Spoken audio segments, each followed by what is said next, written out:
Hello dear all NEET aspirant, आज हमारी बात होनी है chapter number first NCERT the living world. पूरे चैप्टर को हम एक ही बार में पढ़ने की कोशिश करेंगे। बेसिकली ये रिवीजन टाइप का वीडियो है, एक ही बार में हम पूरे चैप्टर को पढ़ने की कोशिश करेंगे। उसके बाद उसके क्या लगाएंगे, पीवाईक्यू लगाएंगे। जितने भी, बहुत कम पीवाईक्यू इससे पूछे गए हैं, तो जितने भी पूछे गए हैं उसको देखेंगे हम रिसेंट ईयर में। तो अगर लिविंग वर्ल्ड की बात करें तो हमसे पूछा जाए व्हाट इज लाइफ। अगर हमसे पूछा जा रहा है व्हाट इज लाइफ, लाइफ क्या है, ऐसा क्या है लिविंग ऑर्गेनिज्म में जो नॉन लिविंग में नहीं है, तो किसी भी चीज के बारे में बताने के लिए हमें फीचर की जरूरत होगी। तो हम फीचर देख के बताएंगे कि हाँ लाइफ है तो ये, उसमें ये फीचर होता है, ये फीचर होता है, ये फीचर होता है। तो लाइफ क्या होता है इसको बताने के लिए हमें जरूरत होगी कैरेक्टरिस्टिक फीचर। कुछ फीचर की जरूरत होगी हमें यह बताने के लिए। किसी भी चीज को अगर एक्सप्लेन करोगे तो हमें किसी ना किसी फीचर या प्रॉपर्टी की जरूरत होगी कि उस चीज में क्या क्या फीचर हैं। तो कैरेक्टरिस्टिक फीचर के आधार पे हम एक्सप्लेन करेंगे लाइफ क्या है। फीचर को हम कैरेक्टरिस्टिक फीचर बोल दो या क्या बोल दो, प्रॉपर्टी बोल दो, इसी के आधार पे हम बोलेंगे कि लाइफ क्या है। अगर दो क्वेश्चन पूछा जा रहा है, यहां एक क्वेश्चन, उसमें दो सब क्वेश्चन बोल सकते हैं। पहला है एक कन्वेंशनली पूछा जा रहा है। कन्वेंशनली मतलब जिसमें साइंस के बेसिस पे इसका जवाब नहीं देना है। अगर आपसे पूछ लिया जाए व्हाट इज लाइफ और बिना साइंस के कोई लॉजिक लगा के जवाब नहीं देना है, तो आप कुछ फीचर गिनाएंगे, कहेंगे देखो लाइफ वो है जिसमें हमने रिप्रोडक्शन देखा है। क्या देखा है? रिप्रोडक्शन देखा है। लाइफ वो है जिसमें हमने देखा है कि वो चीजों को क्या, उसमें ग्रोथ होता है। क्या होता है? ग्रोथ। मतलब लाइफ जिसमें होती है वो ग्रोथ करता है, फीचर हम बता रहे हैं। लाइफ जिसमें होती है वो रिप्रोडक्शन करता है, हम फीचर बता रहे हैं। लाइफ जिसमें होती है, हम अगर किसी में लाइफ है तो वो चीजों को सेंस करता है। क्या करता है? सेंस करता है। और सेंस करके उसके प्रति क्या देता है? रिस्पॉन्स देता है। तो ये एक कन्वेंशनल बंदा भी बता देगा जिसको साइंस की नॉलेज नहीं है कि अगर लाइफ है तो उसका वो ग्रोथ होगा, उसमें रिप्रोडक्शन होगा उसमें, क्योंकि उसकी आंखों के सामने ये सब हो रहा है। समझ रहे हो कि नहीं? रिप्रोडक्शन होगा और किसी भी स्टिमुलस को सेंस करेगा और सेंस करके क्या देगा? रेस्पॉन्स देगा। ये तो कन्वेंशनल जवाब हो गया। लेकिन साइंटिफिक अगर पूछा जाए, साइंटिफिकली पूछा जाए कि व्हाट इज लाइफ, तो हम ये सब तो बताएंगे ही बताएंगे, उसके साथ हम कुछ साइंटिफिक चीजें बताएंगे। कैरेक्टरिस्टिक फीचर के आधार पे हम कुछ साइंटिफिक चीज की, लाइफ है तो उसमें मेटाबॉलिज्म होगा, लाइफ है तो उसमें कॉन्शियसनेस होगा, लाइफ है इसमें तो सेल्फ रेगुलेशन होगा, सेल्फ रेप्लिकेशन होगा। ये सब क्या होता है पढ़ेंगे हम। सेल्फ रेप्लिकेशन होगा, उसमें इंट्रैक्शन होगा। क्या होगा? इंट्रैक्शन। उसमें नई नई प्रॉपर्टी उभर के आएंगी, इमर्जेंट प्रॉपर्टी, इमरजेंस की प्रॉपर्टी होगी। तो ये सब हम क्या हैं?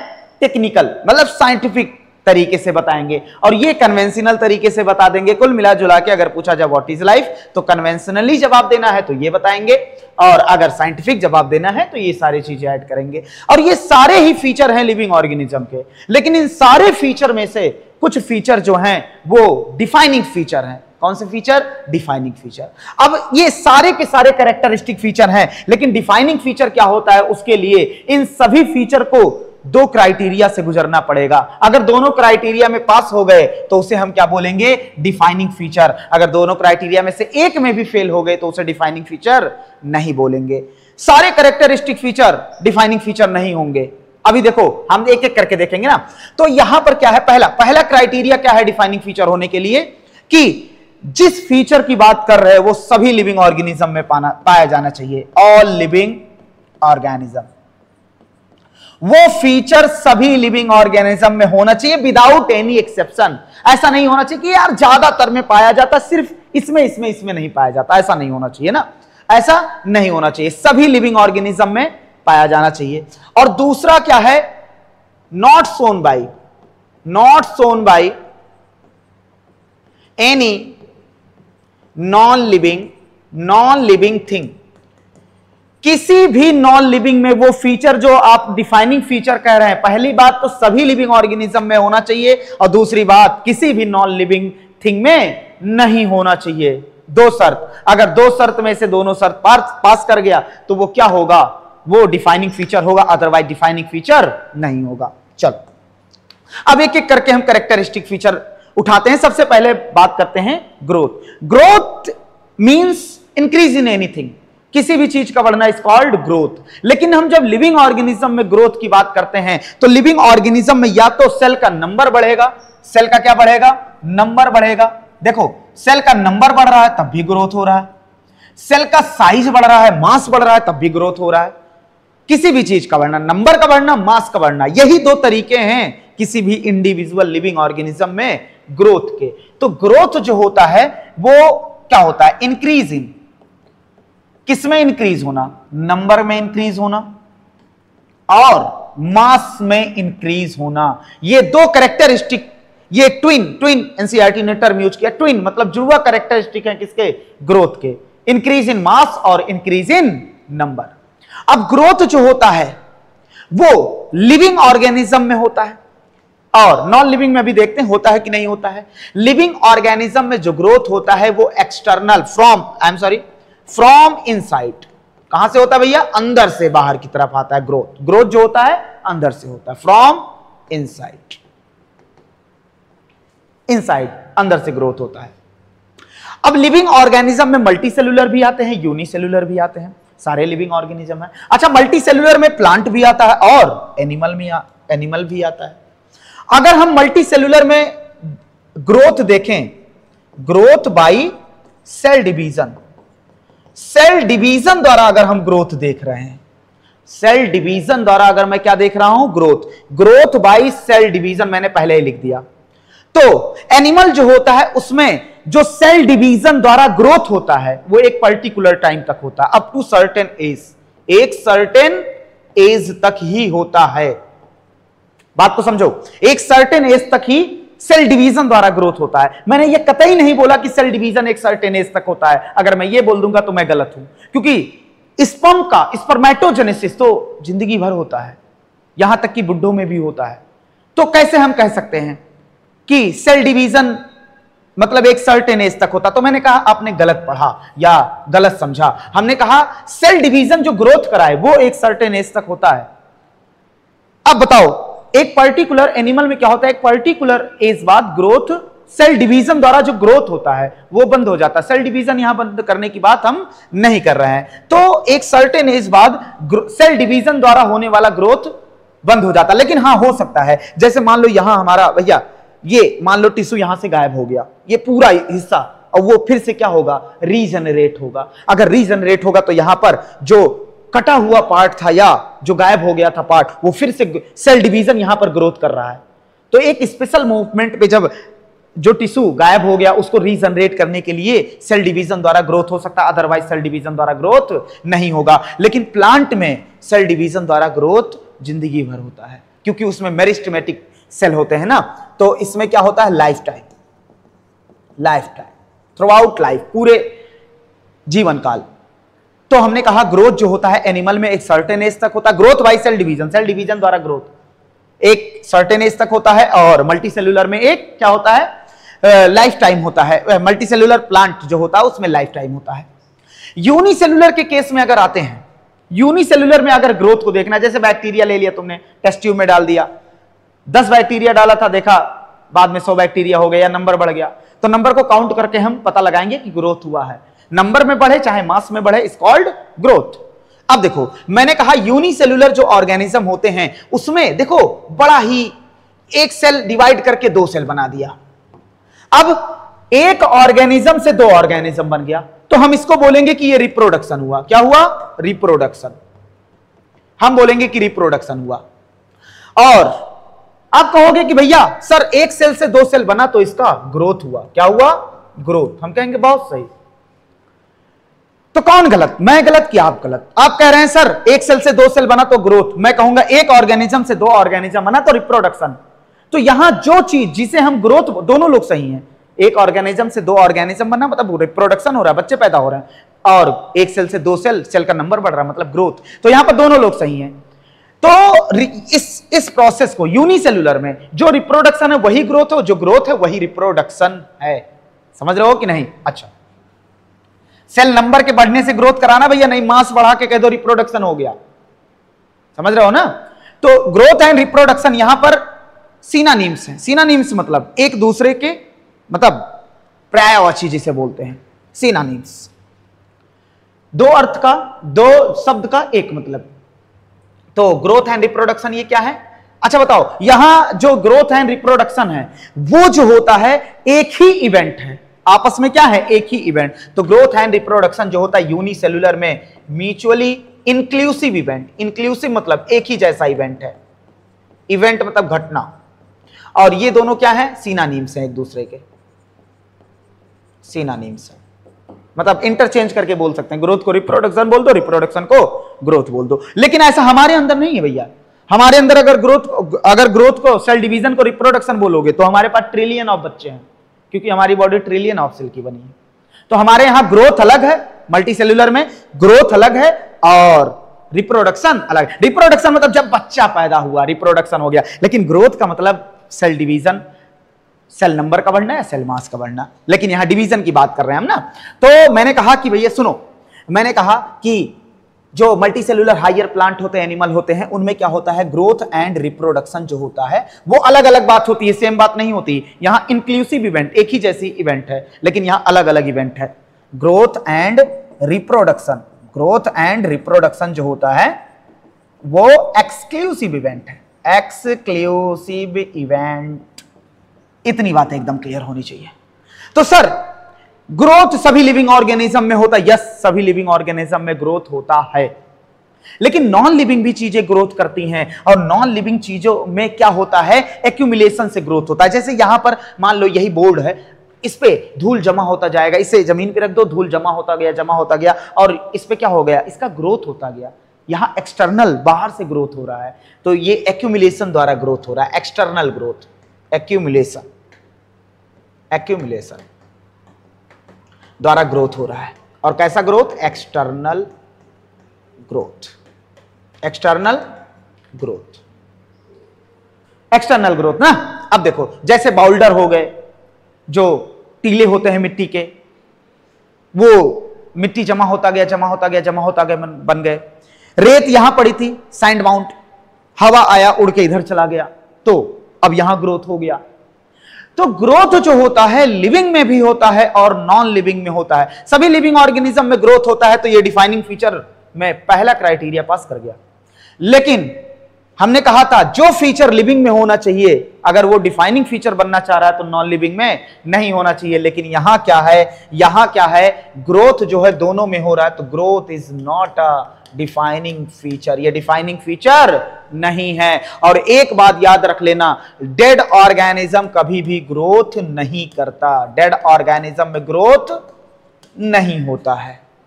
ये खत्म हो गया हमारी ग्रोथ पे बात। चलो अब आगे बढ़ाते हैं बात को। उसके बाद आता है रिप्रोडक्शन। रिप्रोडक्शन, हम किसी से प्रोड्यूस हुए हैं, हम पुनः किसी को क्या करेंगे? प्रोड्यूस करेंगे। रिप्रोडक्शन ऐसा नहीं है रिप्रोडक्शन मतलब पुनः बच्चे पैदा करेंगे तो सर अभी तक कभी अवसर नहीं मिला, ऐसा नहीं है। तो रिप्रोडक्शन मतलब हम किसी से प्रोड्यूस हुए, पेरेंट से, हम पुनः किसी को प्रोड्यूस करेंगे if all thing is balance. तो मैंने कहा चलो छोड़ो ये सब बातें, मैंने कहा रिप्रोडक्शन जो होता है वो बेसिकली तो दो ही तरीके से होता है, लेकिन यहां तीन तरीके से पढ़ाने की कोशिश की गई है, तो हम भी देखते हैं। सेक्सुअल रिप्रोडक्शन और एसेक्सुअल रिप्रोडक्शन यही होता है। वेजिटेटिव एसेक्सुअल का टाइप होता है, बस इतना समझो। Sexual reproduction, asexual reproduction. देखो एक पेरेंट अगर अकेले बच्चा पैदा कर दे, एक रिप्रोडक्शन में वन पेरेंट इंवॉल्व हो तो उसे एसेक्सुअल रिप्रोडक्शन बोलते हैं। अगर दो पेरेंट मिलकर बच्चे पैदा कर रहे हो, दो पेरेंट का इन्वॉल्व हो तो उसे सेक्सुअल रिप्रोडक्शन बोलते हैं। एसेक्सुअल रिप्रोडक्शन में जो जैसे मान लो एक पेरेंट ने 10 बच्चे पैदा किया, अकेले पेरेंट ने, पेरेंट मतलब ह्यूमन ना सोच लेना भाई, ह्यूमन ही अकेला थोड़ी ना है जो रिप्रोडक्शन कर रहा है। जैसे प्लांट हो गया कोई, वो अब उस प्लांट से एसेक्सुअल रिप्रोडक्शन द्वारा 10 बच्चे पैदा हुए, दसों के दसों आपस में भी सेम होंगे, अपने पेरेंट से भी सेम होंगे, क्योंकि जेनेटिक मटेरियल क्या है? एक ही पेरेंट का है, इसमें कोई रिकॉम्बिनेशन क्रॉसिंग ओवर वाला झाम। अगर वेरिएशन है मतलब सेक्सुअल रिप्रोडक्शन की बात की जा रही है। अगर बच्चा, भाई बहन आपस में अलग अलग हैं और अपने पेरेंट से भी अलग अलग हैं, भाई या लड़का अपने बाप से अलग है, मां से अलग है, तो इसका मतलब वहां पर सेक्सुअल रिप्रोडक्शन की बात की जा रही है।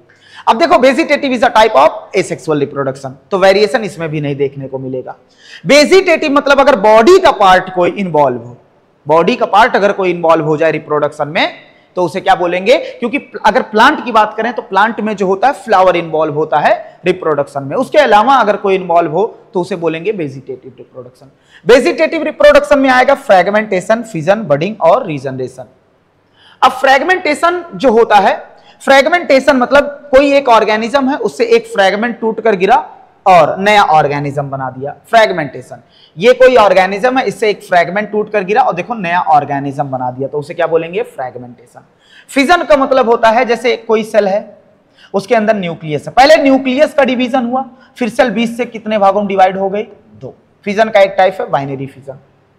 उसके बाद बडिंग क्या है? एक कोई सेल है, उसमें बड बना और ये बड टूट कर गिरा और क्या बना दिया? नया ऑर्गेनिज्म बना दिया, फिर से इसी के जैसा ऑर्गेनिज्म, तो उसे बोलेंगे बडिंग। ट्रू रीजनरेशन, बॉडी के कई टुकड़े हुए, हर टुकड़े नया, हर टुकड़े क्या किए? नया ऑर्गेनिज्म बना दिया इसी के जैसा, तो इसे बोलेंगे ट्रू रीजनरेशन।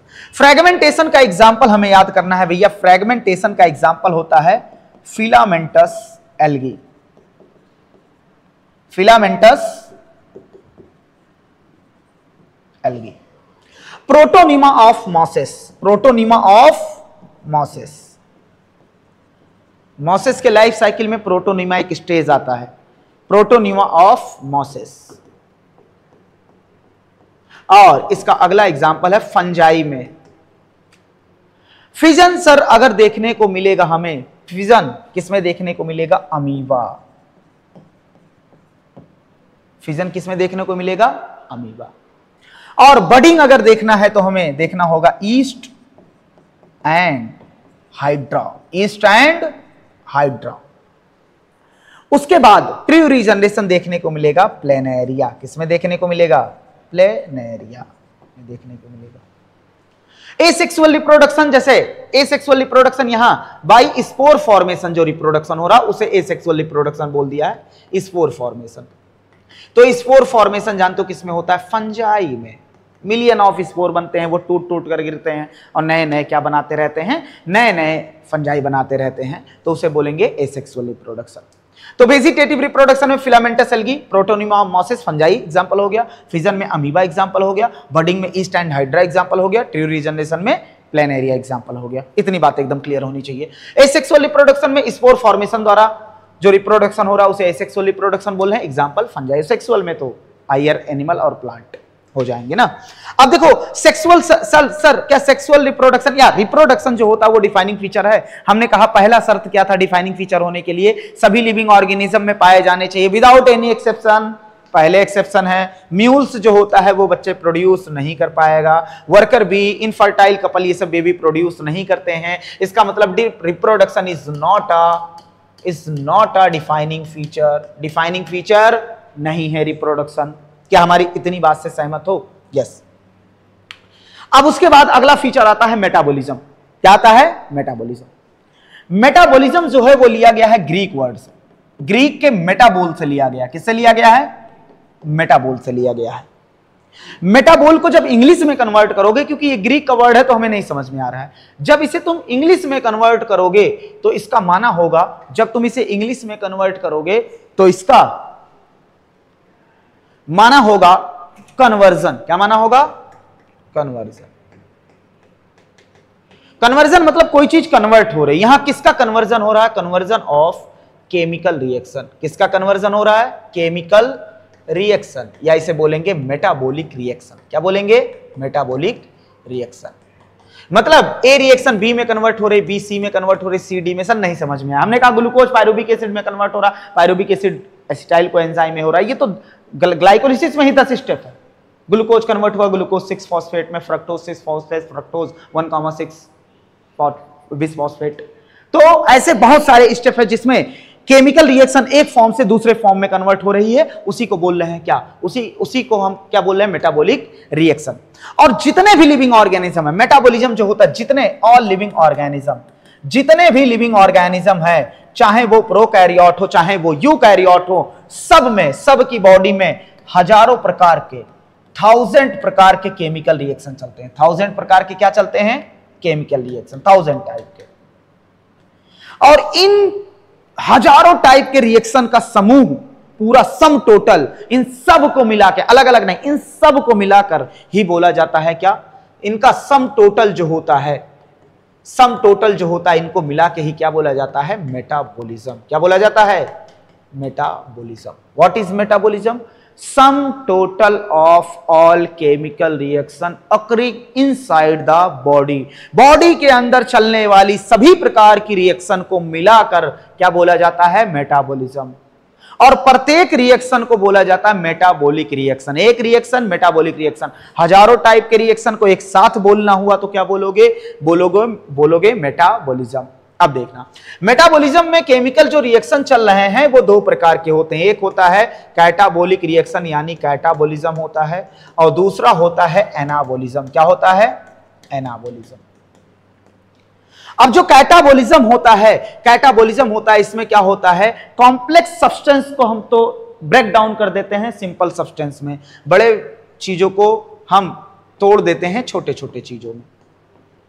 यह हो गया कैटाबॉलिज्म, ब्रेक डाउन जिसमें हो रहा है।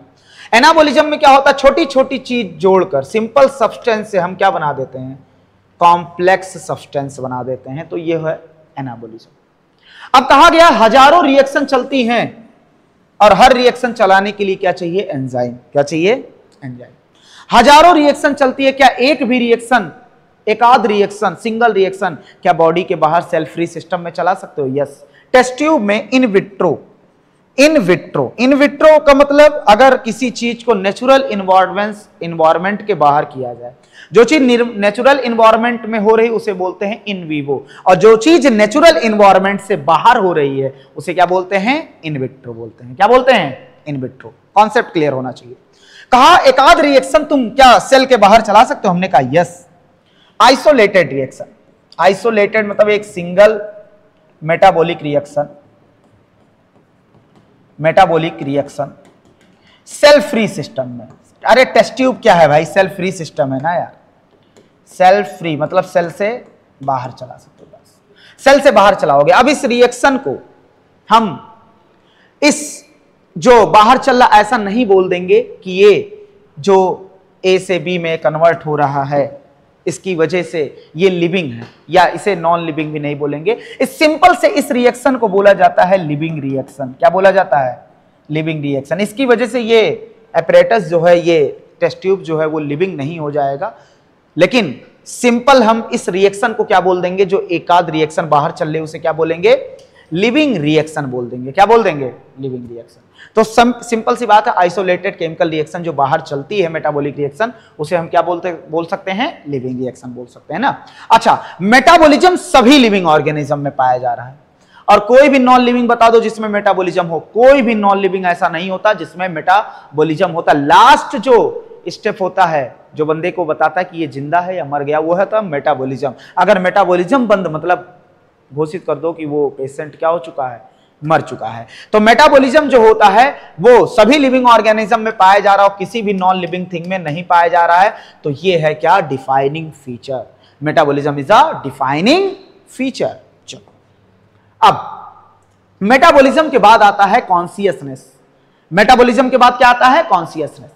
सबसे कॉम्प्लिकेटेड फीचर जो होता है लिविंग ऑर्गेनिज्म में, सबसे कॉम्प्लिकेटेड जो फीचर होता है वो होता है कॉन्शियसनेस। क्या होता है भैया? कॉन्शियसनेस। अच्छा, कॉन्शियसनेस क्या होता है? एकदम आसान भाषा में समझेंगे। किसी भी स्टिमुलस, व्हाट इज स्टिमुलस? कोई भी बाहरी चेंज जिसके प्रति हमारी बॉडी रिस्पॉन्स दे, कोई भी एक्सटर्नल फैक्टर जिसके अगेंस्ट हमारी बॉडी क्या दे? रिस्पॉन्स दे, उसे बोलते हैं स्टिमुलस। जो स्टिमुलस होता है उसको सेंस करना, जैसे कोई हमें टच किया, उसको मैंने सेंस किया। क्या किया? सेंस। और उस सेंस के प्रति रिस्पॉन्स देना, उस सेंस के प्रति रिस्पॉन्स देना ही क्या कहलाता है? एकदम आसान भाषा में कॉन्शियसनेस। किसी भी स्टिमुलस को सेंस करना, उसके प्रति क्या देना? रिस्पॉन्स देना। वो क्या कहलाता है? वो कहलाता है कॉन्शियसनेस। अब ये स्टिमुलस अलग अलग प्रकार की हो सकती हैं। हो सकता है कोई हमें टच कर दे, फिजिकल स्टिमुलस। हो सकता है कोई बैक्टीरिया हमारे अंदर चला जाए तो उसके प्रति रिस्पॉन्स दे, तो होगा बायोलॉजिकल। लिविंग ऑर्गेनिज्म के जाने से रिस्पॉन्स हुआ, बायोलॉजिकल स्टिमुलस। हो सकता है कोई केमिकल हमारे ऊपर डाल दिया जाए तब हमारी बॉडी रिस्पॉन्स दे, तो केमिकल स्टिमुलस। स्टिमुलस फिजिकल भी हो सकता है, केमिकल भी हो सकता है और बायोलॉजिकल भी हो सकता है। उसके प्रति उसको सेंस करके रिस्पॉन्स देना ही कॉन्शियसनेस। इससे आसान भाषा कुछ नहीं हो सकती। और कॉन्शियसनेस पाया जाता है सभी लिविंग ऑर्गेनिज्म में। ऑल लिविंग ऑर्गेनिज्म, आइदर चाहे वो प्रोकैरियोट और यूकैरियोट, प्रोकैरियोट यूकैरियोट, चाहे जो लिविंग ऑर्गेनिज्म हो, सब में क्या होता है? कॉन्शियसनेस होता है। क्या होता है भैया? कॉन्शियसनेस। अच्छा, जब सब में होता है तो सब में प्लांट भी आता है। प्लांट भी स्टिमुलस को क्या करेगा? यार नॉन लिविंग जो है, पंखा को मारो 2-3 थप्पड़, क्या वो सेंस करके रिस्पांस देगा? जाओ कुर्सी रखा, उसको भैया थप्पड़ थप्पड़ मारो। ये इधर मार्कर है, डिजिटल बोर्ड है, मारो थप्पड़, क्या रिस्पांस करेगा? टच करो, क्या रिस्पांस करेगा? सेंस नहीं कर पाएगा और रिस्पांस नहीं कर पाएगा। अच्छा, कुछ लोग कहेंगे सर रोबोट आज के जमाने में बड़े ही बढ़िया और मॉडर्न जमाने के आ गए, तो बनाया किसके द्वारा गया? इंसान द्वारा बनाया गया है ना। वो खुद से थोड़ी ना सेंस करके रिस्पॉन्स दे रहा है, उसे बिल्ड किया गया है ना। तो ऑल लिविंग ऑर्गेनिज्म में मैंने कहा प्लांट भी आता है, प्लांट भी आता है तो प्लांट भी लिविंग ऑर्गेनिज्म है, तो प्लांट भी स्टिमुलस को सेंस करेगा, उसके प्रति क्या देगा? रेस्पॉन्स देगा। क्या देगा? रेस्पॉन्स। प्लांट रेस्पॉन्स करता है एक्सटर्नल फैक्टर। एक्सटर्नल फैक्टर मतलब बाहरी फैक्टर जो प्लांट के अंदर ना हो। जैसे ये सेंस करता है, मतलब सेंस रेस्पॉन्स देता है टेम्परेचर के प्रति। टेम्परेचर लो रख दो या हाई कर दो, प्लांट की डेथ हो जाएगी। बहुत ज्यादा हाई, बहुत ज्यादा लो करने पे। प्लांट वाटर के प्रति, वाटर दो ही ना मर जाएगा, रेस्पॉन्स करेगा। ज्यादा वाटर दे दो तब भी मर जाएगा। अच्छा, उसके बाद जो पॉल्यूटेंट्स होते हैं, प्लांट अगर पॉल्यूटेंट्स इलाके में कहीं ग्रोथ कर रहा तो उसके प्रति भी रिस्पॉन्स देगा। जो माइक्रो ऑर्गेनिज्म के प्रति भी रिस्पॉन्स देता, अगर कोई माइक्रो ऑर्गेनिज्म उसके अंदर चला गया तो उसके प्रति भी रिस्पॉन्स देगा। उसके बाद ये रिस्पॉन्स देता है, लाइट के प्रति भी रिस्पॉन्स देगा। क्या होगा? लाइट के प्रति। अच्छा, लाइट के प्रति। अच्छा, कुछ प्लांट में जो होता है, जैसे short day plant, long day plant, day neutral plant आपने पढ़ा होगा, तो कुछ में क्या होता है? लाइट के प्रति रिस्पॉन्स तो देता है। कुछ सारे प्लांट को लाइट चाहिए फ्लावरिंग के लिए, लेकिन कुछ प्लांट ऐसे होते हैं उन्हें स्पेशल ड्यूरेशन चाहिए फ्लावरिंग के लिए। कुछ है भैया हमें लाइट मिल जाए हम फ्लावरिंग कर लेंगे, या बच्चे पैदा, फ्लावर होगा मतलब बच्चे मतलब फ्लावर होगा मतलब फ्रूट बनेगा, फ्रूट और सीड बनेगा तो फिर से नया प्लांट बनेगा, मतलब रिप्रोडक्शन होगा। तो लाइट जो है, फ्लावरिंग के लिए लाइट चाहिए, लेकिन कुछ प्लांट होते हैं जिन्हें स्पेशल ड्यूरेशन ऑफ लाइट, इतनी लाइट हमें चाहिए तब फ्लावरिंग करेंगे, तो उसे बोलते हैं फोटो पीरियड। क्या बोलते हैं? Photo period. फोटो पीरियड का मतलब, फोटो मतलब लाइट, पीरियड मतलब ड्यूरेशन, कितनी ड्यूरेशन के लिए लाइट मिल रही है। फोटो पीरियड जो होता है, कितनी ड्यूरेशन के लिए लाइट मिलती है, इफेक्ट करता, असर डालता है रिप्रोडक्शन में असर डालता है। अगर जितनी लाइट चाहिए उतनी लाइट नहीं मिल रही है, या बहुत ज्यादा लाइट मिल रही है, तो रिप्रोडक्शन नहीं होगा। और ये किसके बारे में बोला गया है? ये सीजनल ब्रीडर के बारे में बोला गया है। किसके बारे में? सीजनल ब्रीडर मतलब जो सीजन में बच्चा देते हैं। कॉन्टिन्यूअस ब्रीडर को कोई जरूरत नहीं है लाइट, मतलब फोटो पीरियड की कोई जरूरत नहीं। कितने समय तक लाइट मिल रही है, इतने समय तक नहीं मिल रही है, कोई दिक्कत नहीं है। वो सब कॉन्टिन्यूअस ब्रीडर है, लगातार रिप्रोडक्शन कर सकते हैं 12 मंथ में कभी भी। तो सीजनल ब्रीडर मतलब जैसे कुछ एनिमल होते हैं जो सीजन पे बच्चे प्रोड्यूस करते हैं, और कुछ प्लांट होते हैं जो सीजन पे फ्लावरिंग करते हैं। तो सीजनल ब्रीडर में अगर लाइट का इधर उधर हुआ, ड्यूरेशन सही से नहीं मिला, तो वो असर डाल देगा किसके? रिप्रोडक्शन। ये किसकी बात की जा रही है? Seasonal breeder. और हमने कहा कि जितने भी लिविंग ऑर्गेनिज्म होते हैं वो अवेयर हैं अपने सराउंडिंग से कि उनके सराउंडिंग में हो क्या रहा है। वो अपने सराउंडिंग में किसी भी स्टिमुलस को सेंस करके रेस्पॉन्स दे रहे हैं, और इसी को क्या बोल रहे हैं? कॉन्शियसनेस। क्या बोल रहे हैं? कॉन्शियसनेस। लेकिन ह्यूमन एक इकलौता इंसान है इस धरती पे जो अपने आप से अवेयर है, अपने आप से क्या है? अवेयर है। तो उसे बोलते हैं सेल्फ कॉन्शियसनेस। क्या बोलते हैं? Self consciousness.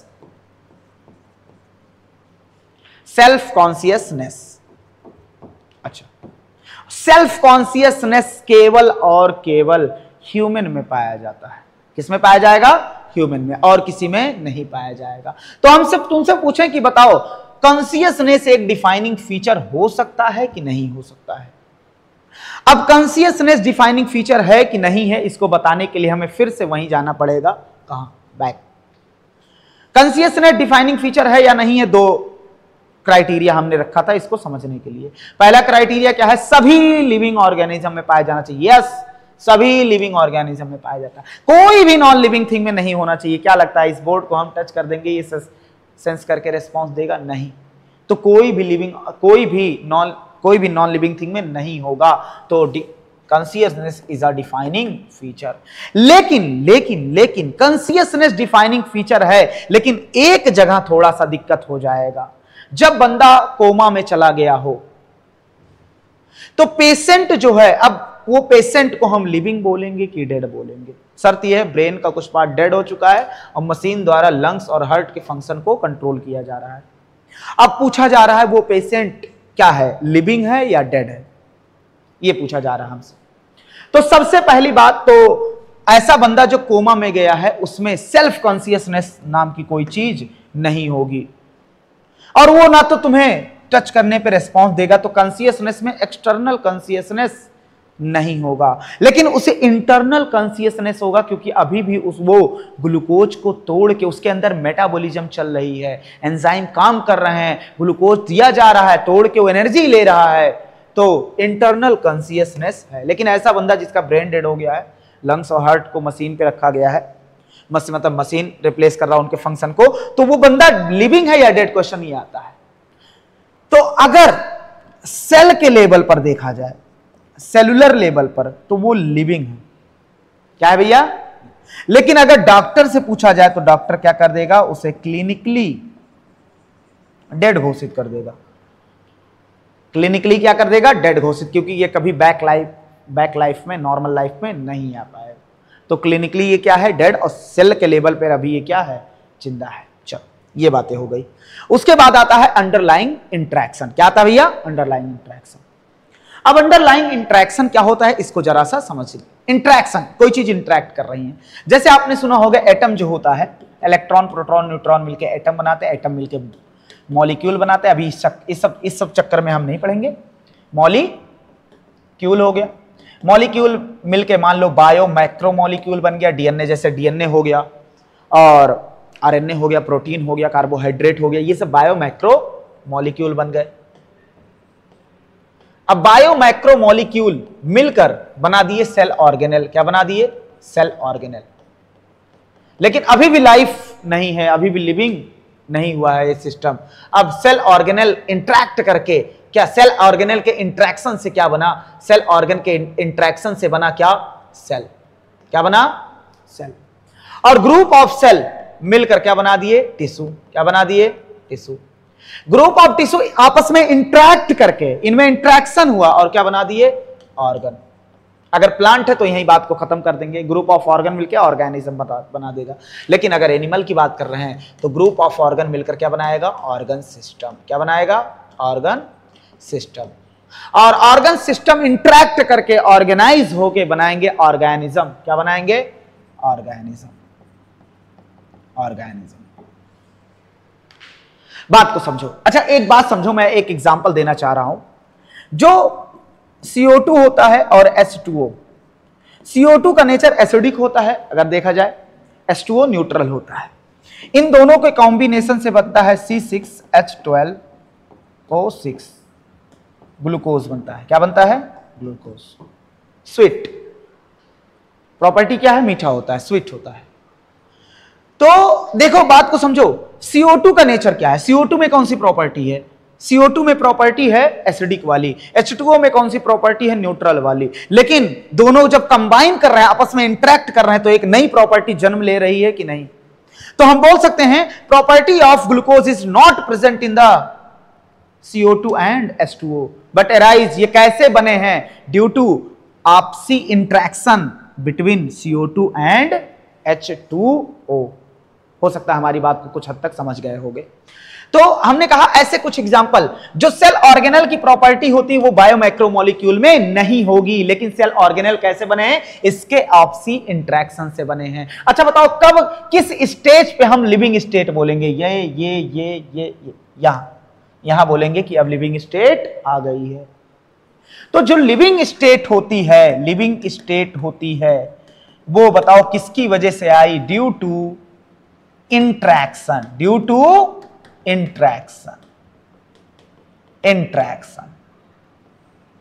और जैसे जैसे इंट्रैक्शन होता जाएगा, क्या होता जाएगा? इंट्रैक्शन होता जाएगा, रिजल्ट इसका क्या होगा? नई नई प्रॉपर्टी उभर के आएंगी, नई प्रॉपर्टी। जैसे यहां देखो, इन दोनों के बीच में जब इंट्रैक्शन हुआ एक नई प्रॉपर्टी आई, इन दोनों के बीच में जब इंट्रैक्शन हुआ एक नई प्रॉपर्टी आई, इनके बीच में जब सेल के बीच में इंटरेक्शन हुआ तो टिश्यू बना, एक नई प्रॉपर्टी जन्म ली। टिश्यू के बीच में जब इंटरेक्शन हुआ ऑर्गन बना और एक नई प्रॉपर्टी का जन्म हुआ। तो हमने कहा ये रिजल्ट होगा रिजल्ट इन इमर्जेंट प्रॉपर्टी।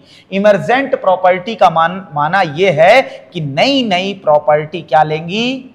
जन्म लेंगी। नई प्रॉपर्टी क्या लेंगी? पैदा होगी एट हायर लेवल, जैसे जैसे हम हायर लेवल पर चलते जाएंगे।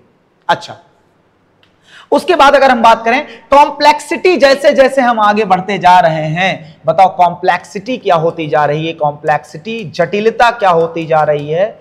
बढ़ती जा रही है। इसको बोलते हैं हायरार्की। जब हम बढ़ते हुए क्रम, अगर इधर से इधर जा रहे हैं तो बढ़ते हुए क्रम, और इधर से इधर जा रहे हैं तो डिसेंडिंग ऑर्डर में, घटते हुए क्रम में जा रहे हैं। असेंडिंग ऑर्डर छोटे से बड़े की तरफ, डिसेंडिंग ऑर्डर बड़े से छोटे की तरफ, तो इसे बोलते हैं हायरार्की। क्या बोलते हैं? हायरार्की। अब देखो कुछ लाइन एनसीईआरटी से मैंने उठाई। Property of tissue not present in the constituent cell, जिससे बना है, सेल से बना है। टिश्यू की प्रॉपर्टी सेल में नहीं प्रेजेंट है, बट अराइज एज किसकी? Interaction among the cell. Cell के इंटरेक्शन से ये क्या बने हैं? टिश्यू बने हैं। चलो, अब हमसे पूछेगा डिफिनीशन ऑफ लिविंग ऑर्गेनिज्म, तो हम बोलेंगे लिविंग ऑर्गेनिज्म वो होता है जो सेल्फ रेगुलेटिंग होता है। सेल्फ रेगुलेटिंग मतलब हमारी बॉडी खुद ही से रेगुलेट होती है, कोई बाहर से आके रेगुलेट नहीं करता, सेल्फ रेगुलेटिंग। उसके बाद हमसे पूछेगा ये क्या होता है, तो बोल देंगे सेल्फ रेप्लिकेटिंग। हमारी बॉडी में रेप्लिकेशन खुद होता है, खुद बॉडी बाहर से कोई कराता नहीं है, सेल्फ रेप्लिकेटिंग। अच्छा, उसके बाद हमारी बॉडी में चेंज होने के फीचर होते हैं, तो इसे बोलेंगे इवॉल्विंग। क्या बोलेंगे? इवॉल्विंग। उसके बाद हमारी बॉडी में ऑर्गन आपस में इंटरैक्ट करते हैं, तो इससे क्या बोलेंगे? हमारी बॉडी इंटरैक्टिव होती है। क्या होती है? इंटरैक्टिव। लिविंग ऑर्गेनिज्म और self regulating, self evolving, self replicating, evolving और इंटरैक्टिव सिस्टम पाया जाता है इसमें ना। अब हमसे पूछा जाएगा डिफिनीशन बायोलॉजी का, तो बायोलॉजी का डिफिनीशन बताएंगे हम, स्टडी ऑफ, यहां थोड़ा नया डिफिनीशन होगा, study of origin of life. Origin of life, study हम करेंगे ऑरिजिन ऑफ लाइफ का, ऑरिजिन ऑफ लाइफ की स्टडी करेंगे ना, ऑन अर्थ पर। जब एक बार ऑरिजिन ऑफ लाइफ स्टडी कर लेंगे, उसके बाद हमें स्टडी करना है स्टडी ऑफ, बायोलॉजी का दोनों definition, study of evolution of life, कि लाइफ तो आ गई धरती पे, अब उसमें कैसे चेंज हुए। Study of evolution of life on earth, on earth. अच्छा, दुनिया में जितने भी लिविंग ऑर्गेनिज्म हो, चाहे वो पास्ट में हो और चाहे वो प्रेजेंट में हो और चाहे वो फ्यूचर में हो, किसमें हो भैया? फ्यूचर में। सब इंटरकनेक्टेड है।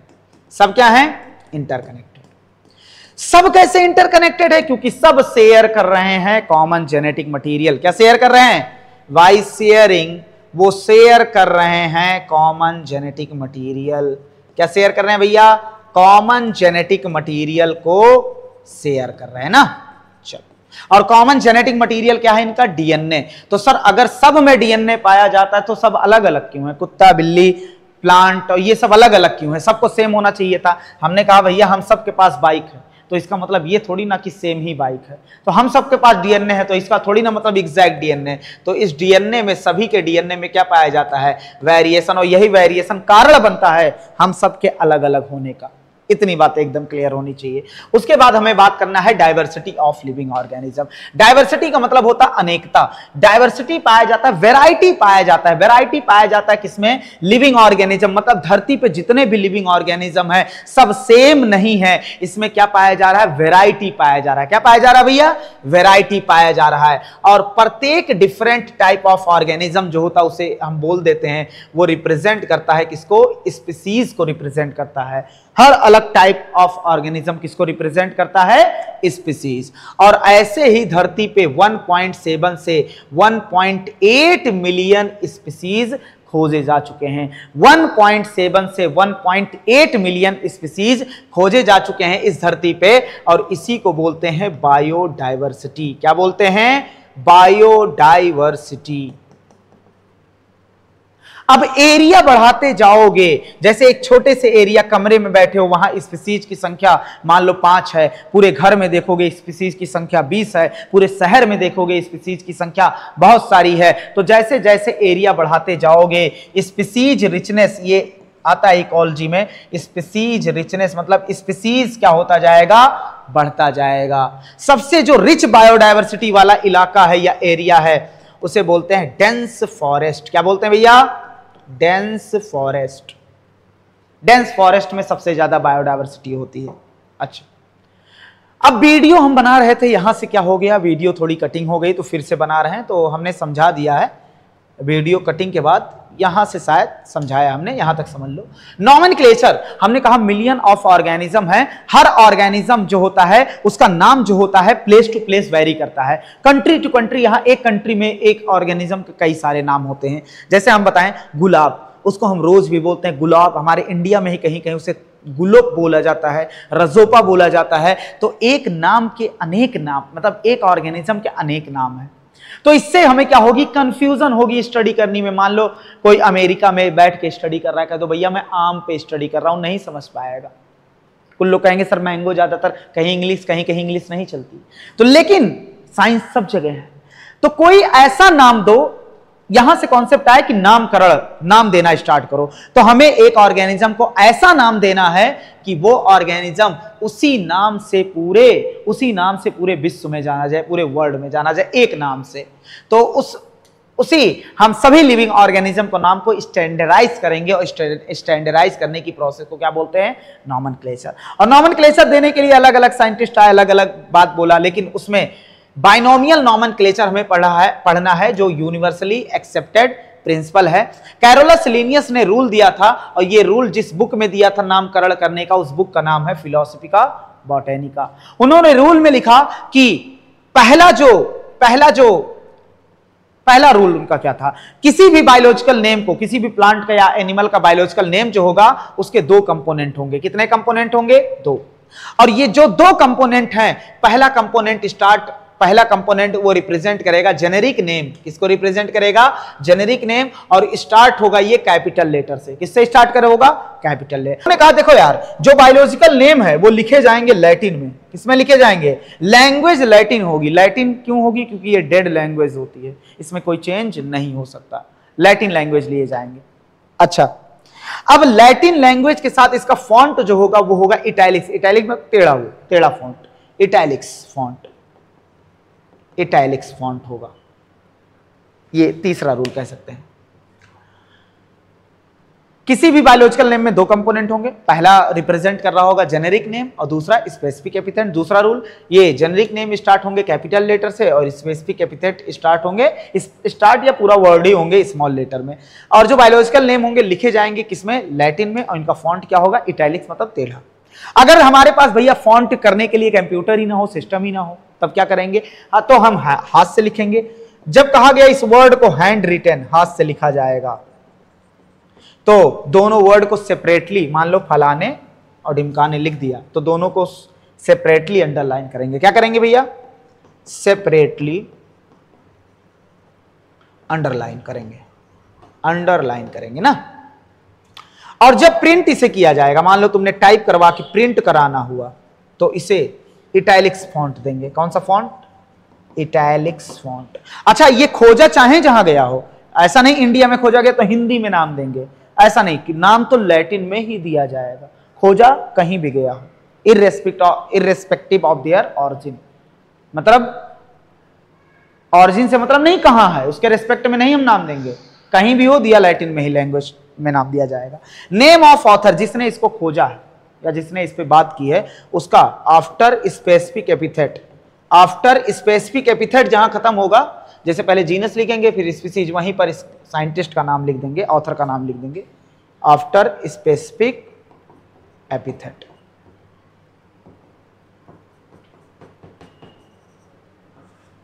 और इस नाम को लिखेंगे एब्रीविएटेड फॉर्म। एब्रीविएटेड फॉर्म संक्षिप्त, शॉर्ट में करके लिखेंगे, एब्रीविएटेड फॉर्म।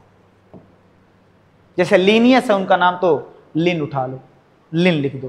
चलो, अब जैसे मुझे अगर मैंगो का नाम लिखना हुआ, किसका नाम लिखना हुआ, मैंगो का नाम, तो देखना अगर मैं भाई इटैलिक्स बनाने की कोशिश करूंगा, समझ लो मैं टाइप कर रहा हूं, हाँ कुछ ज्यादा टेढ़ा हो जाएगा तो बुरा ना, दिल से टेढ़ा लगाना। मैंजीफेरा इंडिका, मैंगो का नाम होता है मैंजीफेरा। देखो पहला ही गलत कर दिया, पहला लेटर क्या होना चाहिए, स्मॉल। पहली बात तो दो कंपोनेंट होंगे और एक कंपोनेंट जो पहला होगा वो जीनस को रिप्रेजेंट करेगा, और जीनस का पहला लेटर क्या होना चाहिए, पहला लेटर स्मॉल।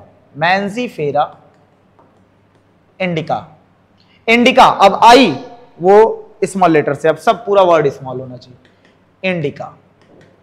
और लीनियस ने इस पे काम किया तो लिख देंगे लिन। क्या लिख देंगे, लिन लिख देंगे, सिंपल सी बात हो गई। चलो अब बात को आगे बढ़ाते हैं। हमने कहा नॉमेनक्लेचर जो होता है, बाइनोमियल नॉमेनक्लेचर के कई सालों बाद कुछ ब्रांच बनाए गए जिसके द्वारा कुछ रूल और कोड बनाए गए जिसके द्वारा नाम दिया जाने लगा। प्लांट के लिए जो रूल और कोड, जिस रूल और कोड द्वारा नाम दिया जाएगा उस ब्रांच का नाम है international code for botanical nomenclature. Botanical nomenclature, international code for botanical nomenclature, ये एक ब्रांच है जिसके तहत इसमें कुछ रूल और कोड दिए गए जिसके तहत हम प्लांट का क्या करेंगे, नाम देंगे।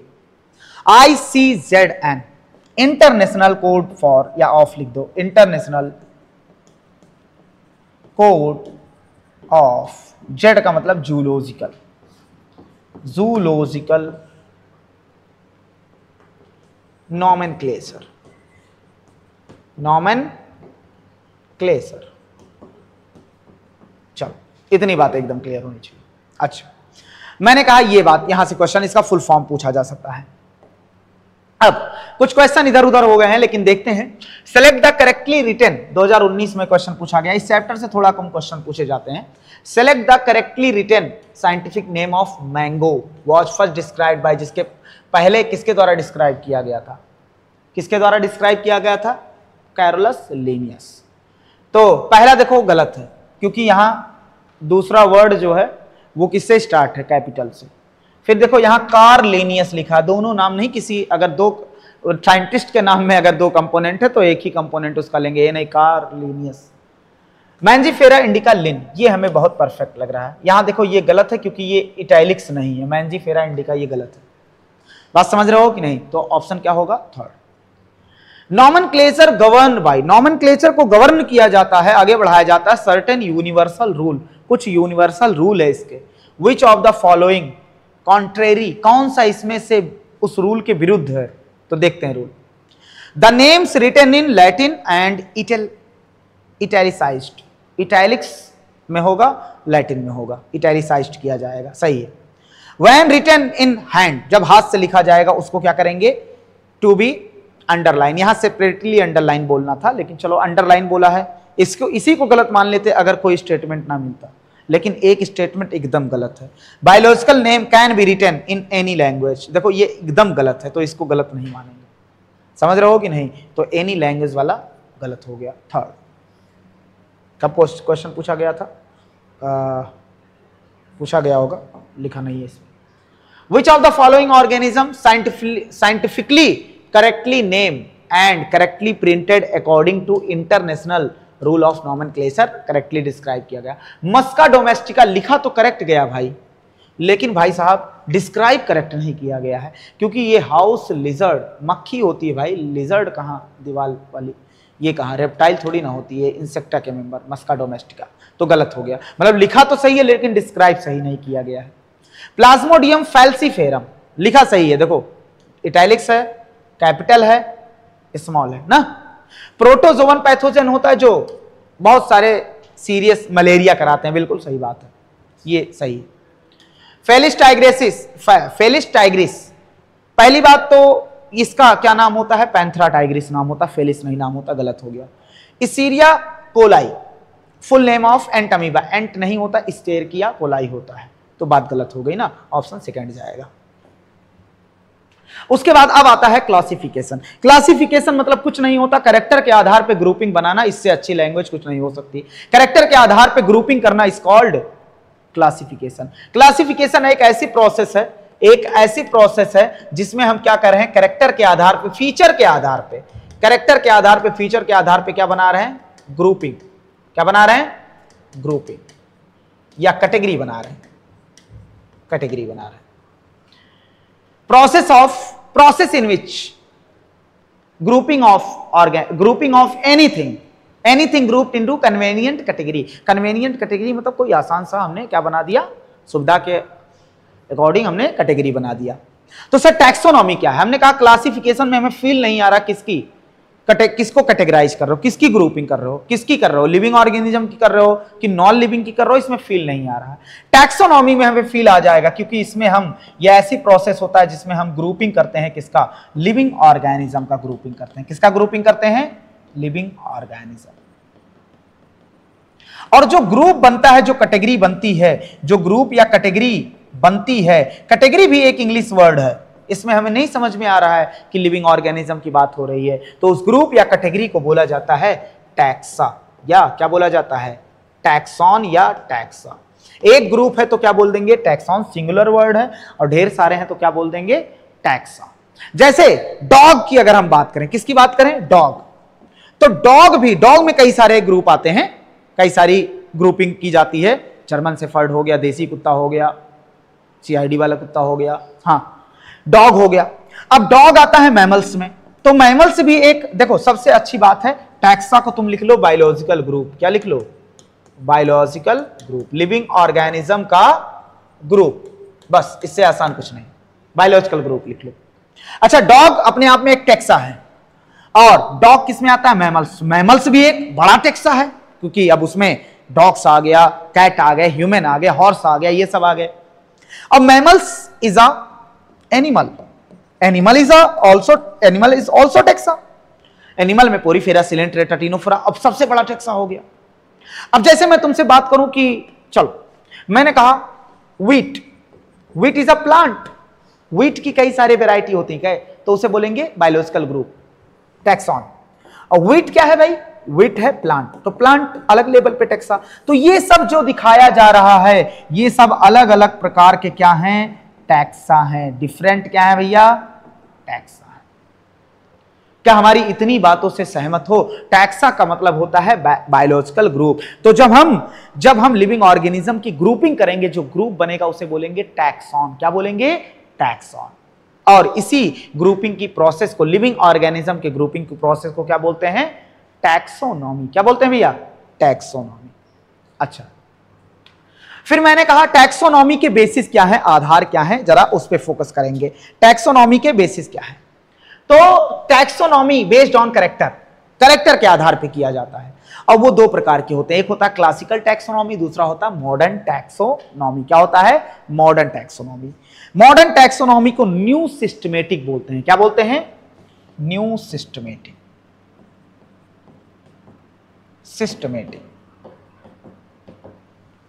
क्लासिकल जो टैक्सोनॉमी होता है वो किया जाता है कैरेक्टर के आधार पे, टैक्सोनॉमी की जाएगी, हमेशा याद रखना। और ये किया जाता है किस कैरेक्टर के आधार पे, ये किया जाता है मार्फोलॉजिकल कैरेक्टर के आधार पे, यानी एक्सटर्नल कैरेक्टर के आधार पे, एक्सटर्नल फीचर के आधार पे, मार्फोलॉजिकल या एक्सटर्नल फीचर के आधार पे। लेकिन जो मॉडर्न टैक्सोनॉमी या न्यू सिस्टमेटिक होता है वो किया जाता है, जानते हो इसमें क्या देखा जाता है, इसमें एक्सटर्नल स्ट्रक्चर देखा जाता है, इंटरनल स्ट्रक्चर देखा जाता है, इंटरनल स्ट्रक्चर देखा जाता है, इसमें सेल स्ट्रक्चर देखा जाता है, सेल स्ट्रक्चर देखा जाता है, इसका डेवलपमेंट कैसे हो रहा वो भी देखा जाता है, डेवलपमेंट, इसका एनवायरनमेंट में रोल क्या है यानी इकोलॉजिकल इंफॉर्मेशन भी देखी जाती। इस हिसाब से क्या करते हैं, क्लासिफिकेशन। क्या करते हैं भैया, क्लासिफिकेशन। तो टैक्सोनॉमी दो प्रकार के हैं, एक क्या है, एक टैक्सोनॉमी क्लासिकल टैक्सोनॉमी और दूसरा टैक्सोनॉमी मॉडर्न टैक्सोनॉमी या न्यू सिस्टमेटिक। अच्छा, हमने कहा बेसिस ऑफ टैक्सोनॉमी, टैक्सोनॉमी के आधार क्या है, किसी की टैक्सोनॉमी करनी है तो सबसे पहले हम क्या करेंगे, सबसे पहले हम किसी भी ऑर्गेनिज्म का कैरेक्टर नोट करेंगे तो उसे बोलेंगे कैरेक्टराइजेशन। क्या बोलेंगे, कैरेक्टराइजेशन। उसके बाद उसको आइडेंटिफाई करने की कोशिश करेंगे कि ये प्लांट खोजा गया है या नहीं खोजा गया है, आइडेंटिफिकेशन। अगर खोजा गया है तो भैया उसको उसी ग्रुप में रखेंगे, नहीं अगर नहीं खोजा गया तो उसका एक अलग से ग्रुप बनाएंगे जिसे क्या बोलेंगे, क्लासिफिकेशन। अलग से ग्रुपिंग करेंगे, उसका नाम दे देंगे नॉमेनक्लेचर, नॉमेनक्लेचर। तो कैरेक्टर नोट करेंगे, कैरेक्टराइजेशन। उसको भैया क्या करेंगे, देखेंगे, उसके बाद उसको पहचानने की कोशिश करेंगे, आइडेंटिफिकेशन। उसके बाद उसकी पहचान में आया तो भी ठीक, नहीं आया तो भी ठीक, अलग से ग्रुप बना देंगे। अगर पहचान में आया तो उसी ग्रुप में रख देंगे, नहीं पहचान में आया तो अलग से ग्रुप बना के उसको क्या कर देंगे, नॉमेनक्लेचर नाम दे देंगे। इतनी बात एकदम क्लियर होनी चाहिए। फिर आता है सिस्टमेटिक। देखो सिस्टमेटिक वर्ड लिया गया लैटिन से, दो ही लैंग्वेज चलता है बायोलॉजी में ज्यादातर, या तो कोई वर्ड लैटिन से लिया गया हो या तो ग्रीक से लिया गया हो। ये लैटिन से लिया गया है। अब लैटिन जो होता है वर्ड, ये सिस्टमेटिक लैटिन के सिस्टेमा वर्ड से लिया गया। किससे लिया गया है, सिस्टेमा। अब सिस्टेमा वर्ड को अगर तुम समझोगे इंग्लिश में तो इसका मतलब होता है सिस्टमेटिक अरेंजमेंट, सिस्टमेटिक अरेंजमेंट। किसका अरेंजमेंट हम यहां करेंगे, पढ़ रहे हैं लिविंग ऑर्गेनिज्म का, लिविंग ऑर्गेनिज्म का क्या करेंगे, सिस्टमेटिक अरेंजमेंट करेंगे। सिस्टेमा वर्ड का यूज किया गया था लीनियस द्वारा। किसके द्वारा यूज किया गया था, लीनियस द्वारा। लीनियस उनके बुक का जो टाइटल था, बुक में यूज किया गया था। उनके बुक का टाइटल जो था, टाइटल मतलब जो पहले पेज पे होता है ना टाइटल, जिस नाम से बुक जाना जाता है, सिस्टेमा नेचुरी, सिस्टेमा नेचुरी।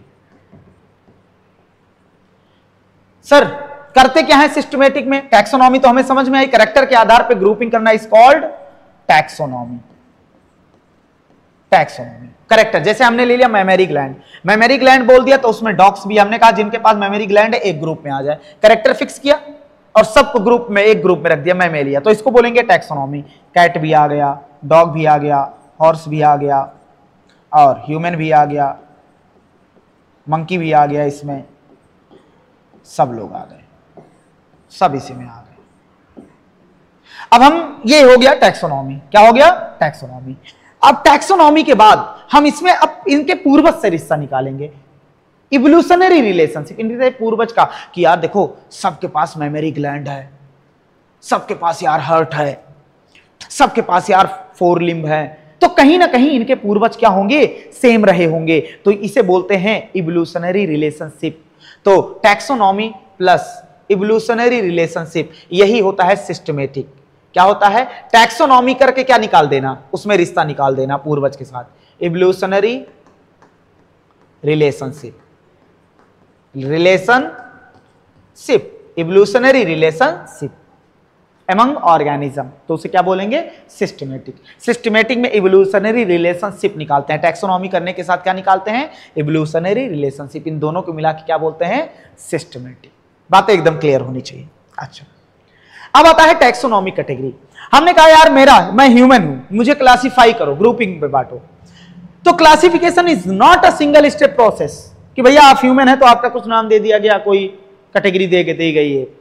ये मल्टी स्टेप प्रोसेस होता है। मल्टी स्टेप क्या होता है, प्रोसेस। अपना टॉपिक है टैक्सोनॉमिक कैटेगरी और taxonomic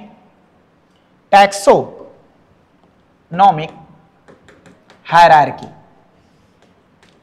taxonomic hierarchy, taxonomic category या टैक्सोनॉमिक हायरार्की अपना क्या है, टॉपिक है। चलो, अब जो टैक्सोनॉमिक कैटेगरी होती है, टैक्सोनॉमिक क्या होती है, कैटेगरी होती है। एक सेकंड रुकेंगे।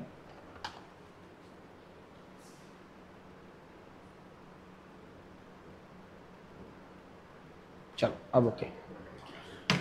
तो जो टैक्सोनॉमिक क्या होती है, हायरार्की या टैक्सोनॉमिक कैटेगरी। हमने कहा क्लासिफिकेशन आपको करना है तो एक सिंगल स्टेप में नहीं करोगे, बहुत सारे स्टेप में करोगे, और उसके लिए कुछ फिक्स कैटेगरी बनाई गई कि इनका ये क्या होगा। देखो, सबसे लोवेस्ट कैटेगरी जो है वो है स्पीसीज। क्या है, स्पीसीज। मिलते जुलते स्पीसीज से हमने क्या बना दिया, हमने बना दिया जीनस। क्या बना दिया, जीनस। मिलते जुलते रिलेटेड जीनस से हमने बना दिया फैमिली। क्या बना दिया, फैमिली। मिलते जुलते फैमिली से हमने बना दिया, जानते हो क्या, मिलते जुलते फैमिली से हमने बना दिया ऑर्डर। क्या बना दिया, ऑर्डर। मिलते जुलते ऑर्डर से group of related order is called class. क्या बना दिया, क्लास। और क्लास को मिलाकर हमने क्या बना दिया, क्लास को मिलाकर बताया फाइलम।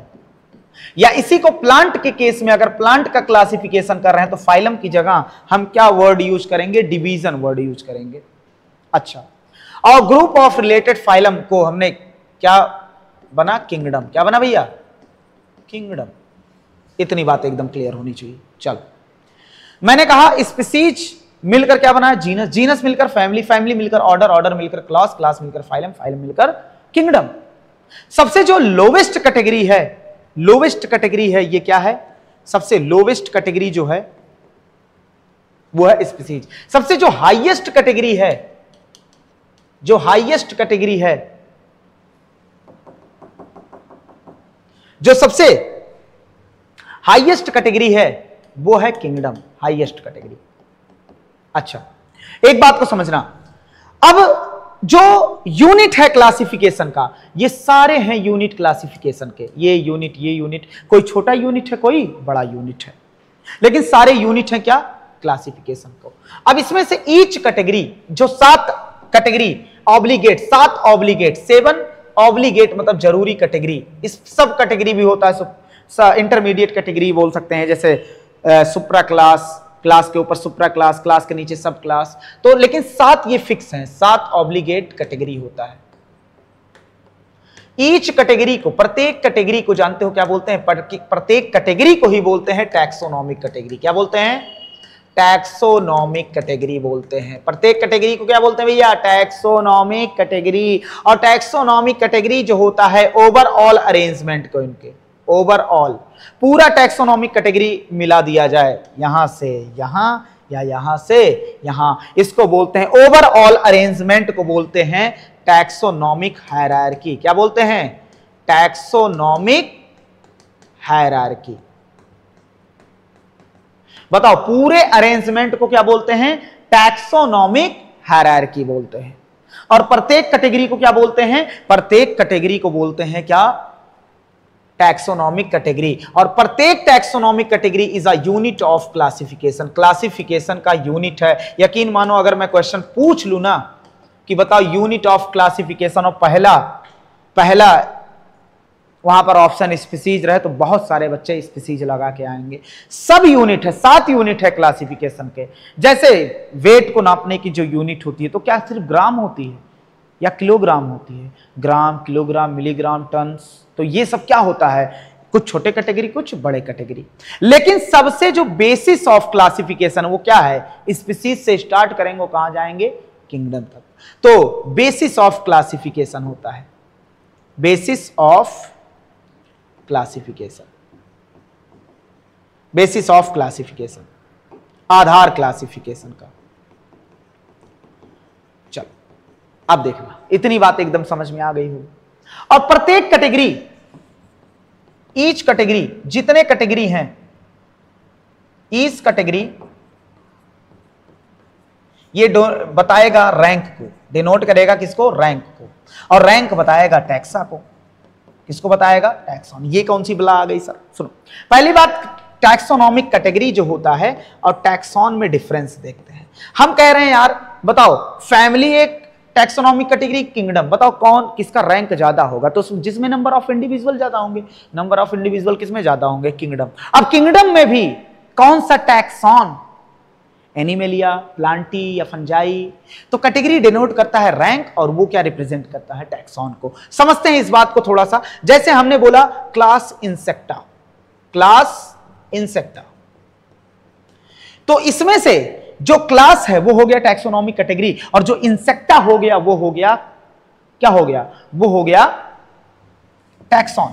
जैसे मैंने बोला किंगडम, क्या बोला, किंगडम, तो kingdom is a taxonomic category, और एनिमेलिया इज अ, एनिमेलिया या किंगडम एनिमेलिया बोल दो या किंगडम प्लांटी बोल दो, ये क्या हो गया, टैक्सॉन।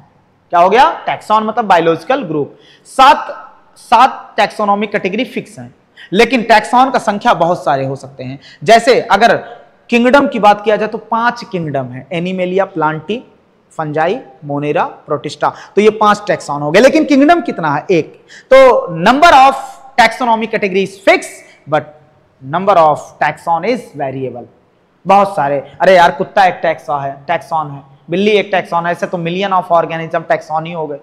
तो लेकिन ऑब्लिगेट कैटेगरी क्या है, फिक्स है, 7 है। तो उम्मीद करते हैं बात समझ में आई होगी। देखो यार क्या है, टैक्सोनॉमिक जो कैटेगरी होता है वो, जैसे स्पीसीज टैक्सोनॉमिक कैटेगरी, कौन सी स्पीसीज, ये होगा। अब जिस स्पीसीज का तुम नाम लोगे, ह्यूमन, जैसे तुमने स्पीसीज का नाम लिया, ह्यूमन नाम ले लिया या बिल्ली नाम ले लिया, तो ये सब क्या है, टैक्सॉन है। अच्छा, अब बात को आगे बढ़ाते हैं।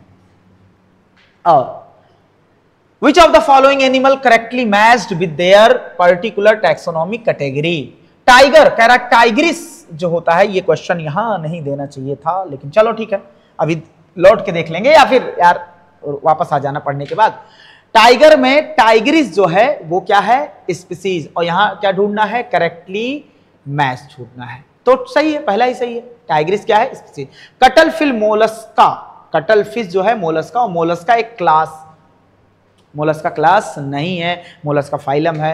ह्यूमन में प्राइमेटा, प्राइमेटा फैमिली नहीं है, प्राइमेटा और क्या है, ऑर्डर। हाउस फ्लाई में मस्का, और मस्का को दिखा रहा है ऑर्डर, ऑर्डर इसका डिप्टेरा होता है, तो ये नहीं होगा, मस्का जीनस है, तो ऑप्शन पहला होगा।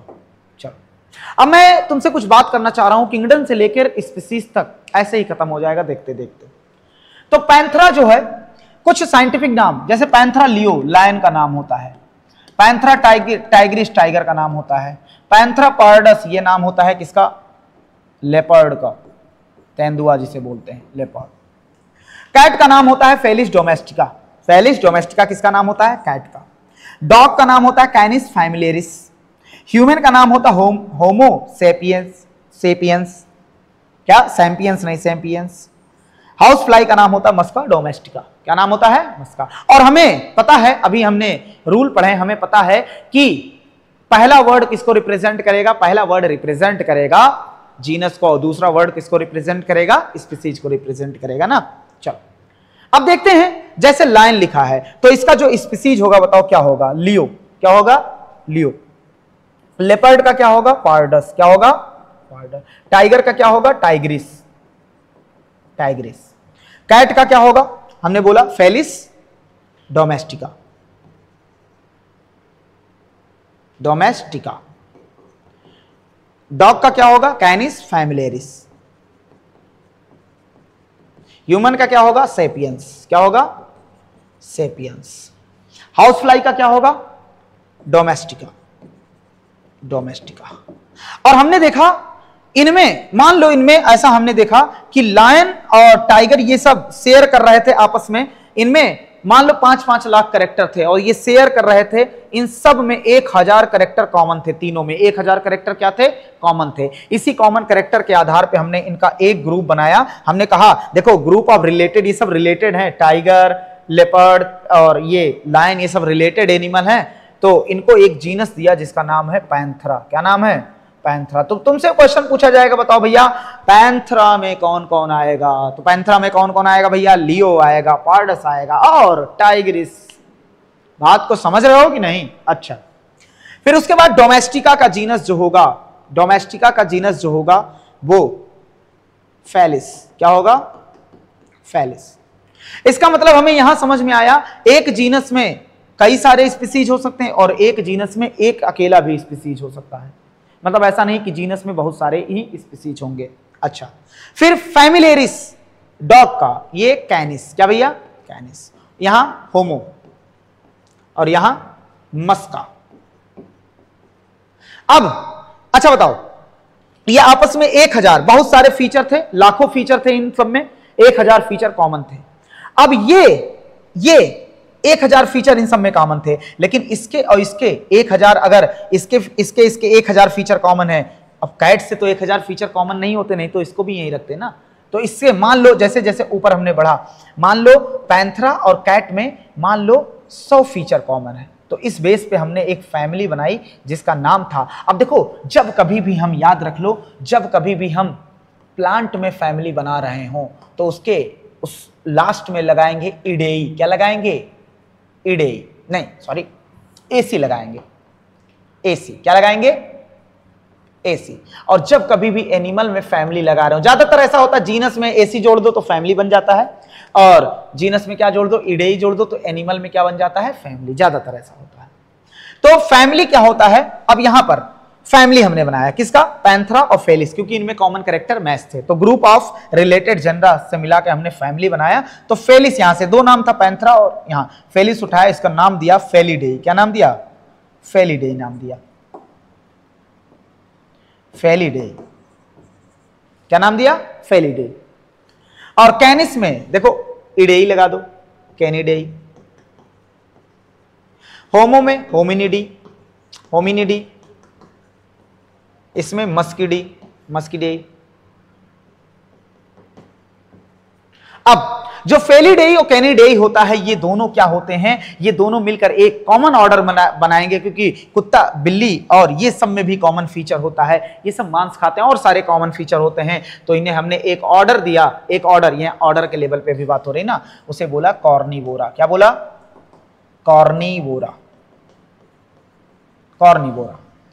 अच्छा, कॉर्निवोरा बोला, क्या बोला भैया, कॉर्निवोरा। और होमिनिडी का जो ऑर्डर होता है वो होता है प्राइमेटा। क्या होता है, प्राइमेटा। अच्छा, प्राइमेटा सिर्फ ह्यूमन नहीं आता, उसमें मंकी आता, जिबन आता, गोरिल्ला आता है, ये सब इसमें आते हैं प्राइमेटा में। मस्किडे, इसका ऑर्डर होता है डिप्टेरा। क्या ऑर्डर होता है, डिप्टेरा ऑर्डर होता है। क्या ऑर्डर होता है, डिप्टेरा। उसके बाद कॉर्निवोरा जो होता है और प्राइमेटा, कॉर्निवोरा और प्राइमेटा को एक क्लास में रखा जिसका दोनों मैमल्स हैं, तो इसको क्या बोला, मैमेलिया। क्या बोला, मैमेलिया। और डिप्टेरा का क्लास जो होता है उसे बोलते हैं इंसेक्टा। क्या बोलते हैं, इंसेक्टा। अब मैमेलिया में fish, amphibia, reptile, bird, mammals, ये मिलकर बनाएंगे फाइलम। क्या, फाइलम कॉर्डेटा। क्या बनाएंगे, फाइलम कॉर्डेटा। सब फाइलम वर्टिब्रेटा होता है, मैमेलिया क्या है, कॉर्डेटा। और इसका फाइलम जो है ये आर्थ्रोपोडा होता है। क्या होता है, आर्थ्रोपोडा। और आर्थ्रोपोडा जो होता है वो नॉन कॉर्डेट होता है। क्या होता है भैया, नॉन कॉर्डेट।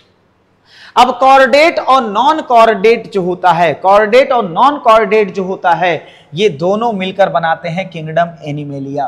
क्या बनाते हैं, किंगडम एनिमेलिया बनाते हैं। तो जैसे जैसे हम ऊपर की तरफ बढ़ते जाएंगे तो देखो कॉमन फीचर जो इसमें था और यहां घटा, और इसमें और कुत्ते में और कम होगा, इसमें और कम होगा। तो जैसे जैसे हम ऊपर की तरफ बढ़ते जाएंगे, number of common character, number of common character वो क्या होते जाएंगे, डिक्रीज होते जाएंगे। क्या होते जाएंगे, डिक्रीज। और नंबर ऑफ इंडिविजुअल क्या होते जाएंगे, बढ़ते जाएंगे। लेकिन जनरल कैरेक्टर की अगर बात करें, जनरल कैरेक्टर एक जनरल सी फीचर बोल दो और बहुत सारे लोग आ जाएं उसमें, तो जनरल कैरेक्टर बढ़ता जाएगा, क्योंकि एक ही फीचर बोलने पे एक जनरल सी बात बोल दोगे कई सारे एनिमल आ जाएंगे, तो जनरल कैरेक्टर बढ़ता जाएगा, लेकिन कॉमन कैरेक्टर क्या होता जाएगा, कम होता जाएगा। जैसे जैसे हम कहां थे, स्पीसीज से किंगडम की तरफ जाएंगे, स्पीसीज से किंगडम की तरफ जाएंगे। चलो अब कुछ क्वेश्चन यहां दिए गए हैं। In taxonomic categories which hierarchical arrangement in ascending order में दिया गया है, करेक्ट केस बताओ। असेंडिंग मतलब बढ़ते हुए क्रम में जाना है, असेंडिंग ऑर्डर। तो देखते हैं असेंडिंग ऑर्डर किस सेंस में बोला है, ये यहां नहीं बताया है। अगर नंबर ऑफ इंडिविजुअल के सेंस में बोलता तो स्पीसीज से किंगडम की तरफ जाना होता, बढ़ते हुए क्रम में ना। चलो यहां हो सकता है कॉमन कैरेक्टर के आधार पे लिया गया हो, तो सब किंगडम से स्टार्ट हो रहा, कोई कंफ्यूजन ही नहीं। तो किंगडम के बाद ऑर्डर नहीं आएगा, तीनों ऑप्शन कैंसिल। देखो किंगडम, फाइलम, क्लास, नीचे जाओ, kingdom, phylum, class, order, family, class, genus, species. तीनों ऑप्शन कैंसिल, हमने आगे बढ़ने की जरूरत ही नहीं, क्योंकि यहां किंगडम के बाद डायरेक्ट क्या दे दिया, ऑर्डर दे दिया। फिर इसको मिलाओ, कॉलम फर्स्ट को कॉलम सेकंड से मिलाओ, इधर उधर हो गया थोड़ा क्वेश्चन, तो हमने कहा चलो मिला ही लेते हैं। कॉलम फर्स्ट को कॉलम सेकंड से मिलाना है। फिर इधर फैमिली दिया है, इधर ऑर्गेनिज्म दिया है, तो अच्छा इधर कॉलम फर्स्ट, इधर कॉलम सेकंड दिया, इधर दिया है टैक्सोनॉमी कैटेगरी, इधर टैक्सा दिया है। तो हमने कहा चलो देखते हैं भैया, फैमिली मस्किडेई, पहले का सेकंड होगा, दोनों, आई एम सॉरी ज्यादा तेज हो गए क्या, अच्छा ये थर्ड ऑप्शन पे है ना, पहले का थर्ड, ये थर्ड पे है ना, पहले का थर्ड होगा, ये दोनों ऑप्शन कैंसिल। ऑर्डर, ऑर्डर इसमें से कौन सा ऑर्डर है, डिप्टेरा ऑर्डर है, बी का सेकंड होगा, बी का फर्स्ट होगा, यहां सेकंड दिया तो ये ऑप्शन हो गया, आगे बढ़ने की जरूरत ही नहीं। अब which of the following belong to family Muscidae, तो मस्किडेई में कौन बिलोंग करता है, हाउस फ्लाई। चलो अब फिर प्लांट का ऐसे अरेंजमेंट देख लेते हैं, किसका देख लेते हैं, प्लांट का। हमने कहा सोलेनम ट्यूबरोसम, ये नाम होता है, जानते हो किसका, ये नाम होता है सोलेनम ट्यूबरोसम, नाम होता है पोटैटो का, किसका नाम होता है, पोटैटो। सोलेनम मिलोनजेना, ये नाम होता है ब्रिंजल का, किसका नाम होता है, ब्रिंजल का। सोलेनम निग्रम, सोलेनम निग्रम, ये नाम होता है मकोई का, मकोई। मैंगो का नाम होता है मैंजीफेरा इंडिका, और व्हीट का नाम होता है ट्रिटिकम एस्टिवम, क्या नाम होता है, ट्रिटिकम एस्टिवम। अच्छा उसके बाद बात करते हैं, चलो तो सबसे पहले बात, पोटैटो की स्पीसीज अगर मुझे लिखनी हुई तो मैं क्या लिखूंगा, ट्यूबरोसम, क्या लिखूंगा, ट्यूबरोसम। ब्रिंजल की लिखनी हुई तो मैं लिखूंगा मेलोनजेना, मेलोनजेना। जब मैं मकोई की लिखनी हुई तो मैं लिखूंगा निग्रम, क्या लिखूंगा, निग्रम। मैंगो का लिखना हुआ तो मैं लिखूंगा इंडिका, क्या लिखूंगा, इंडिका। व्हीट का लिखना हुआ तो मैं लिखूंगा ट्रिटिकम, क्या लिखूंगा, ट्रिटिकम, ट्रिटिकम, क्या लिखूंगा भैया, ट्रिटिकम। अब इनमें कई सारे कॉमन फीचर होंगे, तो इसीलिए इनको मिला के एक कॉमन ग्रुप में रखा गया, कॉमन जीनस बनाया गया, जिसका नाम है जीनस, जीनस सोलेनम। क्या नाम है, सोलेनम। मतलब बताओ सोलेनम जीनस में कौन कौन आएगा, ट्यूबरोसम, मेलोनजेना और निग्रम। मतलब पोटैटो, ब्रिंजल और इसका जीनस क्या होता है, सेम होता है। अब यहां से कोई और जीनस आया, जैसे पेटूनिया हो गया,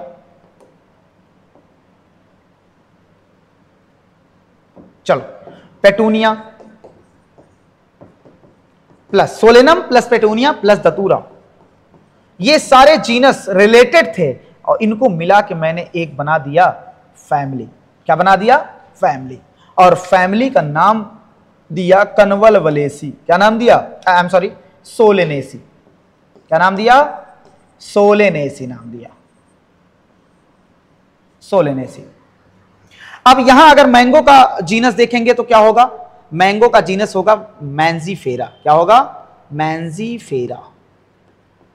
इसका देखेंगे तो क्या होगा, यहां थोड़ा गलत हो गया, यहां एस्टिवम होना चाहिए था, एस्टिवम। और यहां अब क्या होगा, ट्रिटिकम। क्या होगा, ट्रिटिकम। अच्छा अब मैंगो का जो जीनस होता है, मैंगो का जो क्या होता है जीनस, वो जो मैंगो का फैमिली होता है उसे बोलते हैं एनाकार्डियेसी। क्या बोलते हैं, एनाकार्डियेसी। और इसका जो होता है व्हीट का उसे बोलते हैं पोएसी। एसी इसी लगा रहे हैं ना, देखो। अब यहां जो हमने कहा सोलेनम में कौन कौन था, ट्यूबरोसम, मेलोनजेना और निग्रम। और सोलेनम, पेटूनिया प्लस धतूरा, ये किसमें आएगा, सोलेनेसी। क्वेश्चन पूछा जाएगा बताओ सोलेनेसी में कौन कौन से जीनस आएंगे, सोलेनम, पेटूनिया, धतूरा आएगा। पूछा जाएगा सोलेनम में कौन कौन से स्पीसीज आएंगे, तो बोलोगे ट्यूबरोसम, मेलोनजेना और निग्रम। अब सोलेनेसी प्लस एक फैमिली होता है कन्वलवलेसी। क्या होता है, कन्वलवलेसी, कन्वलवलेसी। ये दोनों मिलकर एक ऑर्डर बनाते हैं, जिस ऑर्डर का नाम है, जिस ऑर्डर का नाम है क्या, पॉलीमोनिएल्स। क्या नाम है भैया, पॉलीमोनिएल्स। ऑर्डर में लास्ट में ज्यादातर ऐसा होता है एल्स लगा होता, क्या लगा होता है, एल्स, पॉलीमोनिएल्स। और जो मैंगो का ऑर्डर होता है उसे बोलते हैं सैपिनडेल्स। क्या बोलते हैं? सैपिनडेल्स। और जो व्हीट का ऑर्डर होता है उसे बोलते हैं पोएल्स। क्या बोलते हैं? पोएल्स। अब चाहे जिसकी बात कर लो इनमें से, इन सब का क्लास क्या होता है? सेम। इन सब को एक क्लास में रखा गया जिस क्लास का नाम है डाइकोटिलेडनी। क्या नाम है? डाइकोटिलेडनी। डाइकॉट प्लांट जिसमें रखा गया ना, डाइकोटिलेडनी। और व्हीट जो होता है उसे रखा गया क्लास मोनोकोटिलेडनी। किसमें रखा गया? मोनोकोटिलेडनी में रखा गया। और डाइकोटिलेडनी, मोनोकोटिलेडनी फाइलम, यहां डिवीजन लिख दो क्योंकि प्लांट की बात कर रहा हूं, यहां क्या लिख दो? डिवीजन। डिवीजन लिख दो ना। अब इसको दोनों को रखा गया, इन दोनों को रखा गया किसमें? इन दोनों को रखा गया सेम डिवीजन में जिसका नाम है एंजियोस्पर्म। क्या नाम है? एंजियोस्पर्म। अब एंजियोस्पर्म में एल्गी, सुनो, एल्गी, ब्रायो, टेरिडो, जिम्नो, इन सब क्लास, इन सब डिवीजन को मिला के किंगडम बना, किंगडम प्लांटी। कौन सा किंगडम बना? किंगडम प्लांटी बना। इतनी बात एकदम क्लियर होनी चाहिए। क्वेश्चन कैसे बनेगा? पॉलीमोनियल्स। ऑर्डर पॉलीमोनियल्स को बनाया गया ऑन द बेसिस ऑफ, किस बेस पे बनाया गया? Based on floral character, flower के कैरेक्टर के आधार पे, जैसे कैलिक्स, करोला, एंड्रोसियम, ये सब फ्लोरल कैरेक्टर देख के बनाया गया पॉलीमोनियल्स को। ये क्वेश्चन पूछा जाएगा। अच्छा, फिर कह रहा है the common characteristic between tomato और पोटैटो किस लेवल पर? मैक्सिमम कॉमन कैरेक्टर किस लेवल पर होंगे? तो जितना नीचे होगा स्पीसीज की तरफ उतना कॉमन कैरेक्टर ज्यादा होंगे। तो ये जीनस के लेवल पे तो भाई सेम नहीं है क्योंकि जीनस इन दोनों का अलग अलग है, तो कॉमन कैरेक्टर हो ही नहीं सकता। ये इनकी फैमिली क्या है? सेम। फैमिली क्या है? सेम। और सबसे नीचे फैमिली है तो वहीं पर सबसे ज्यादा कॉमन कैरेक्टर देखा जाएगा। स्पीसीज लेवल पर अलग है, जीनस लेवल पर अलग है, कहां सेम हुए हैं? फैमिली लेवल पर। तो यही तो क्या देखा जाएगा? सबसे कॉमन कैरेक्टर, इसके ऊपर कुछ भी चले जाओ कॉमन कैरेक्टर घटता जाएगा ना, तो सबसे मैक्सिमम कॉमन कैरेक्टर किस लेवल पर होगा? फैमिली लेवल पर। अब जो स्पीसीज होता है उसका डिफिनीशन अगर पूछा जाए तो पूछा जाएगा group of organism with fundamental similarity, with fundamental, ऊपर फंडामेंटल स्ट्रक्चर सेम हो, फंडामेंटल सिमिलरिटीज, फंडामेंटल सिमिलरिटीज, उसे क्या बोलते हैं? स्पीसीज बोलते हैं। क्या बोलते हैं? स्पीसीज। विच कैन इंटरब्रीड, जो आपस में क्या कर सके? इंटरब्रीड मतलब रिप्रोडक्शन, बच्चे पैदा कर सके। यहां कुछ एक्सेप्शन है अगर इस डिफिनेशन के साथ जाएंगे। अच्छा, फैमिली जब प्लांट की बना रहे हैं तो वहां पर उसको क्लासिफाई किया जाता है on the basis of vegetative मतलब रूट, स्टेम, लीफ के बेस पे ग्रुपिंग की जाती है। Vegetative and reproductive flower, fruit के बेस पे क्या किया जाता है? क्लासिफाई किया जाता है। वेजिटेटिव और रिप्रोडक्टिव कैरेक्टर के आधार पे ये कैरेक्टराइज किया जाता है, यानी इसके आधार पे इसकी ग्रुप बनाई जाती है। अब कुछ बात एनसीईआरटी में लिखी है जो डायरेक्ट हमें याद करनी है। देखो, समझना है पहले। स्पीसीज हो गया, जीनस हो गया एंड फैमिलीज हो गया। ये बेस है, इसको कैरेक्टराइज किया जाता है नंबर ऑफ सिमिलर कैरेक्टर की, कितना सिमिलर कैरेक्टर है उस बेस पे क्या किया जाता है? कैरेक्टराइज किया जाता है। Order and other higher taxonomy, मतलब ऑर्डर जो हो गया या इससे ऊपर, इसको कैरेक्टराइज किया जाता है एग्रीगेट ऑफ कैरेक्टर। ये क्वेश्चन पूछा जाएगा। एग्रीगेट ऑफ कैरेक्टर मतलब एक कैरेक्टर बोलो और उसमें कई सारे यूनिट, कई सारे कैटेगरी को यूनाइट कर दो। एग्रीगेट ऑफ कैरेक्टर मतलब एक कैरेक्टर कई सारे यूनिट को क्या कर दे? एग्रीगेट, जोड़ दे, तो उसे बोला जाता है एग्रीगेट कैरेक्टर। अब आता है टैक्सोनॉमिकल एड्स। टैक्सोनॉमिकल एड्स का माना होता है, टैक्सोनॉमी मतलब होता है, टैक्सोनॉमी का माना होता है कि कैरेक्टर के आधार पे लिविंग ऑर्गेनिज्म की ग्रुपिंग करना। कैरेक्टर के आधार पे लिविंग ऑर्गेनिज्म की क्या करना? ग्रुपिंग करना। उसे क्या बोलते हैं? Taxonomical aids. अब जो टैक्सोनॉमिकल एड्स होता है उसमें एड्स मतलब होता है सहायक। जो टैक्सोनॉमी मतलब ग्रुपिंग, आइडेंटिफिकेशन में, ग्रुपिंग में सहायक हो, तो उसमें सबसे पहला है हर्बेरियम। क्या है भैया? हर्बेरियम। अब जो हर्बेरियम होता है, क्या होता है? हर्बेरियम। ये स्टोर हाउस, ये देख रहे हो ना हर्बेरियम, स्टोर हाउस होता है, store house of dead plant. Dead plant मतलब यहां लिविंग प्लांट नहीं रखे जाते हैं। अगर प्लांट रखना चाहो तो प्लांट रख दो, प्लांट भैया बरगद का प्लांट तो रख नहीं सकते, तो प्लांट का जो प्लांट बड़े हैं तो उनका पार्ट रख दो। इसमें क्या किया जाता है, देखो हर्बेरियम में पहले क्या करते हैं, प्लांट को हम कलेक्ट करते हैं, कलेक्शन। क्या करते हैं भैया, कलेक्शन। प्लांट को हम क्या करते हैं, कलेक्ट करते हैं। फिर उसके बाद जो होता है, कलेक्शन के बाद इसमें होता है, कलेक्ट करने के बाद इसको ड्राई करते हैं। ड्राई, ड्राइड मतलब सुखाते हैं। पहले कोई प्लांट लिया, उसको ड्राई किया, ड्राई करने के बाद इसको प्रेस्ड करते हैं। क्या करते हैं, प्रेस्ड मतलब दबाते हैं ताकि 2D में हो जाए लगभग, प्रेस्ड करते हैं। प्रेस्ड करने के बाद इसे सीट पे लगा देते हैं, प्रिजर्व कर देते हैं, प्रिजर्व्ड ऑन सीट। और सीट को प्रिजर्व करने के बाद उसको अरेंज कर देते हैं, ले जाके रख देते हैं, और एक सिस्टमेटिक तरीके से रखेंगे ताकि हमें बाद में अगर उस प्लांट पे स्टडी करनी या किसी को स्टडी करनी हो तो जल्दी से हमें क्या हो जाए, स्टडी कर लें। और जल्दी से स्टडी करने के लिए इस पे कई सारे इंफॉर्मेशन लिखे होते हैं। कई सारे क्या लिखे होते हैं, इंफॉर्मेशन राइट साइड पे लिखे होते हैं। सबसे पहली बात, date and place of collection. किस डेट को ये कलेक्ट किया गया प्लांट और किस जगह से कलेक्ट किया गया, date and place of collection. दूसरी बात यहां क्या लिखी होती है, कलेक्टर नेम। क्या लिखा होता भैया, कलेक्टर नेम। कलेक्टर नेम मतलब कलेक्ट करने वाले का नाम लिखा होता है, कलेक्टर नेम। तीसरा यहां इसका लोकल नेम लिखा होता है। लोकल नेम जैसे आम खोजा तो उसे लिखेंगे आम, इंग्लिश में लिखेंगे मैंगो, इंग्लिश नेम इसका लिखा होता है, लिखा होना चाहिए, इंग्लिश नेम लिखेंगे। उसके बाद इसका साइंटिफिक नेम या बायोलॉजिकल नेम लिखेंगे मैंजीफेरा इंडिका, साइंटिफिक नेम भी लिखेंगे। अच्छा, उसके बाद इसके फैमिली लिख देंगे। जैसे अगर तुमने खोजा है क्या आम तो लिख देंगे एनाकार्डियेसी। इस इतना इंफॉर्मेशन लिख के अरेंज कर देंगे सीट को एक सिस्टमेटिक तरीके से, ताकि हमें फिर से आइडेंटिफाई करने में, मतलब प्लांट को खोजने में आसानी हो। इसीलिए हर्बेरिया को क्या बोला जाता है, quick referral system in taxonomic study के लिए। क्विक रेफरल सिस्टम मतलब हमें आसानी से मिल जाएगा क्योंकि यहाँ सिस्टमेटिक अरेंजमेंट हो रहा और उस पर इंफॉर्मेशन लिखी जा रही प्लांट के बारे में। बात समझ रहे हो नहीं?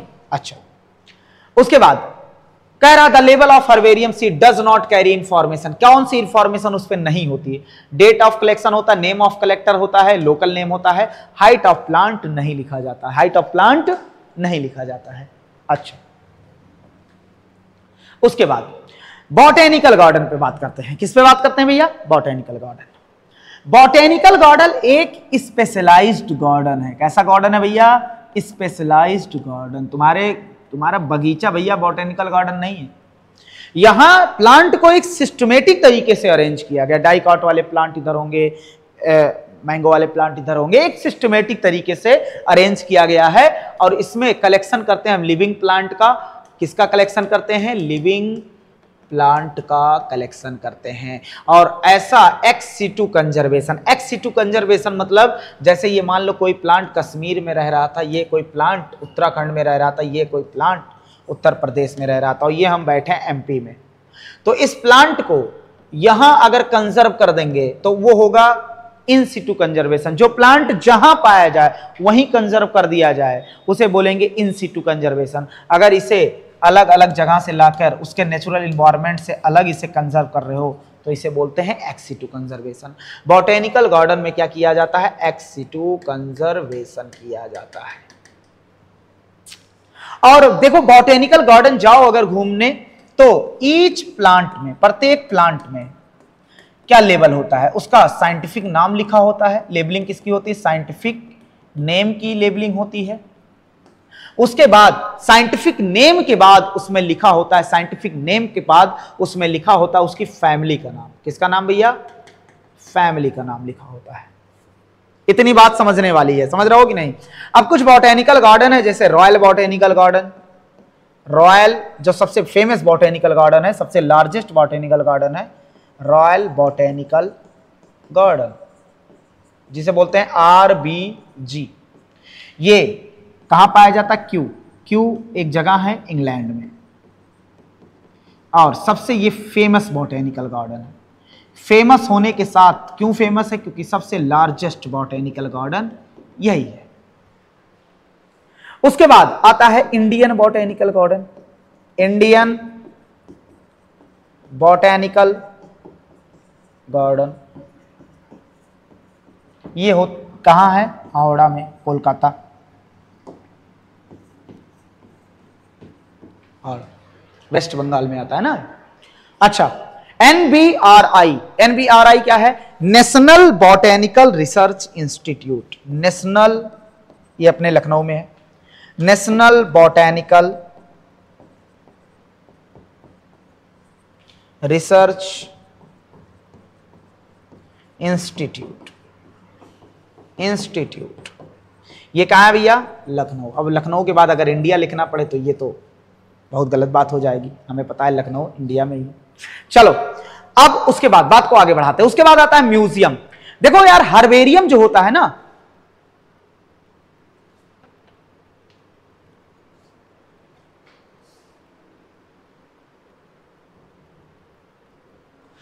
जो हर्बेरियम होता है, क्या होता है भैया? हर्बेरियम,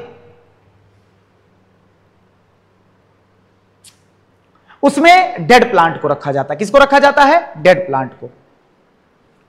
जो हर्बेरियम होता है उसमें डेड प्लांट को रखा जाता है, और जो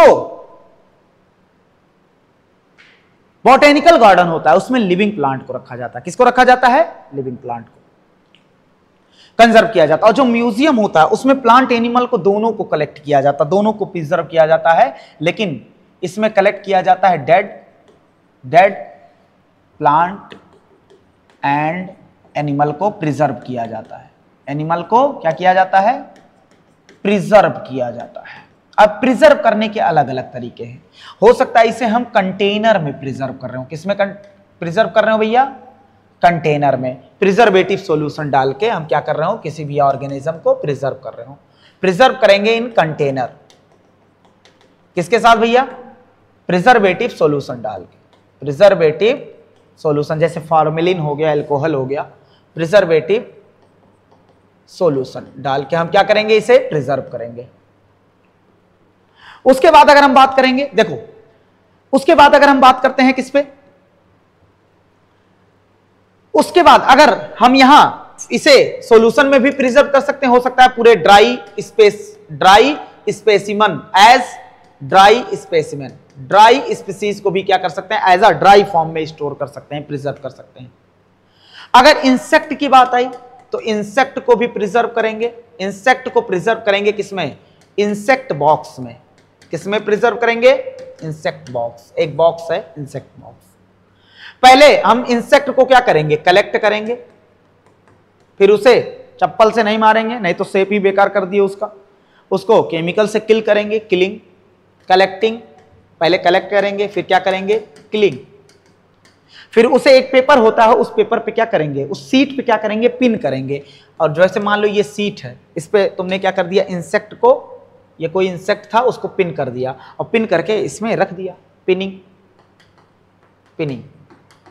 पहले कलेक्ट करेंगे, किल करेंगे, उसके बाद सीट में उसे पिन करके रख देंगे उसको। चलो, अब यहां पर जैसे लार्जर एनिमल जो होता है, लार्जर एनिमल, और लार्जर एनिमल में जानते हो जैसे बर्ड हो गया, जो बड़े बड़े बर्ड हैं, मैमल्स हैं, इनको अगर हम इनमें क्या करते हैं? हम स्टफिंग करते हैं। स्टफिंग मतलब उस पूरे एनिमल को, बॉडी को क्या करते हैं? फाड़ देते हैं, उसके अंदर से जितने भी ऑर्गन है निकाल देते हैं, उसके बाद उसमें स्टफिंग, कुछ भूसे टाइप का मटेरियल भर के सिल देते हैं। स्टफिंग की जाती है। और अगर म्यूजियम में जाओगे तो आपको स्केलेटन भी देखने को मिल जाएगा। क्या देखने को मिल जाएगा? स्केलेटन भी रखा होता है, हड्डी टाइप के चीजें रखे होती हैं। अच्छा, म्यूजियम के बाद हमें बात करना है, म्यूजियम से पहले क्वेश्चन देख लेते हैं। which of the following not correct statement? कौन सा इसमें से करेक्ट स्टेटमेंट नहीं है? म्यूजियम कलेक्शन ऑफ फोटोग्राफ, पहला ही गलत है, फोटोग्राफ नहीं रखा जाता भैया यहां पर, बाकी सब सही। इधर अगर मैं बात करूं जूलॉजिकल पार्क, तो जूलॉजिकल पार्क में जंगली, एक सेकेंड रुकना,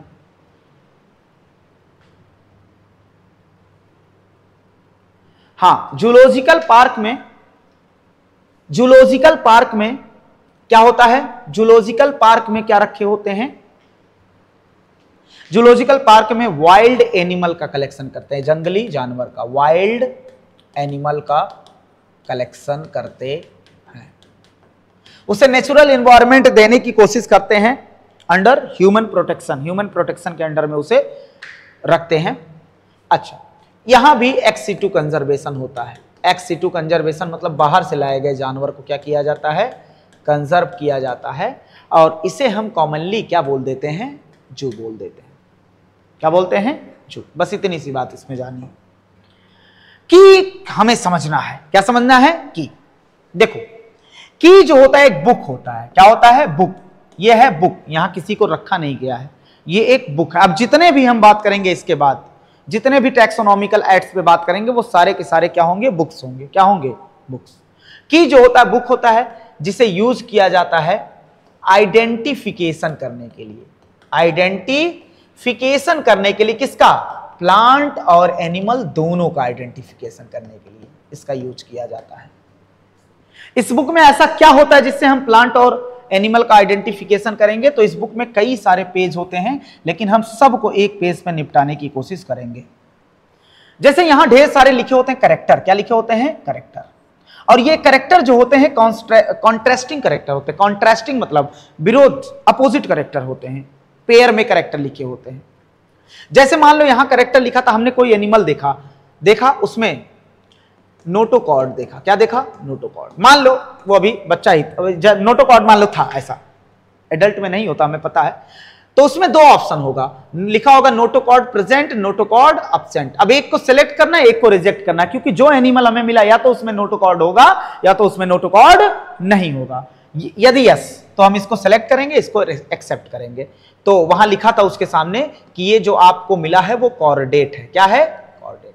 फिर आगे गए, फिर हमें पता चल गया ये कॉर्डेट है। फिर अगला कैरेक्टर हमने पढ़ा वर्टिब्रल कॉलम। अगला कैरेक्टर क्या पढ़ा? Vertebral column. ये भी अपोजिट फॉर्म में थे। कॉन्ट्रास्टिंग मतलब होता है अपोजिट फॉर्म में थे। क्या था? वर्टिब्रल कॉलम है, नहीं है। यदि है तो वो वहां लिखा था कि वर्टिब्रेटा है। क्या है? और वहां था तो हमें मिल गया, लीड मिल गई हमें, एक स्टेटमेंट देख के हमें लीड मिल गई। अब आगे चलेंगे, वर्टिब्रेटा। फिर अगले कैरेक्टर पे गए, मैमरी ग्लैंड लिखा था, मैमरी ग्लैंड।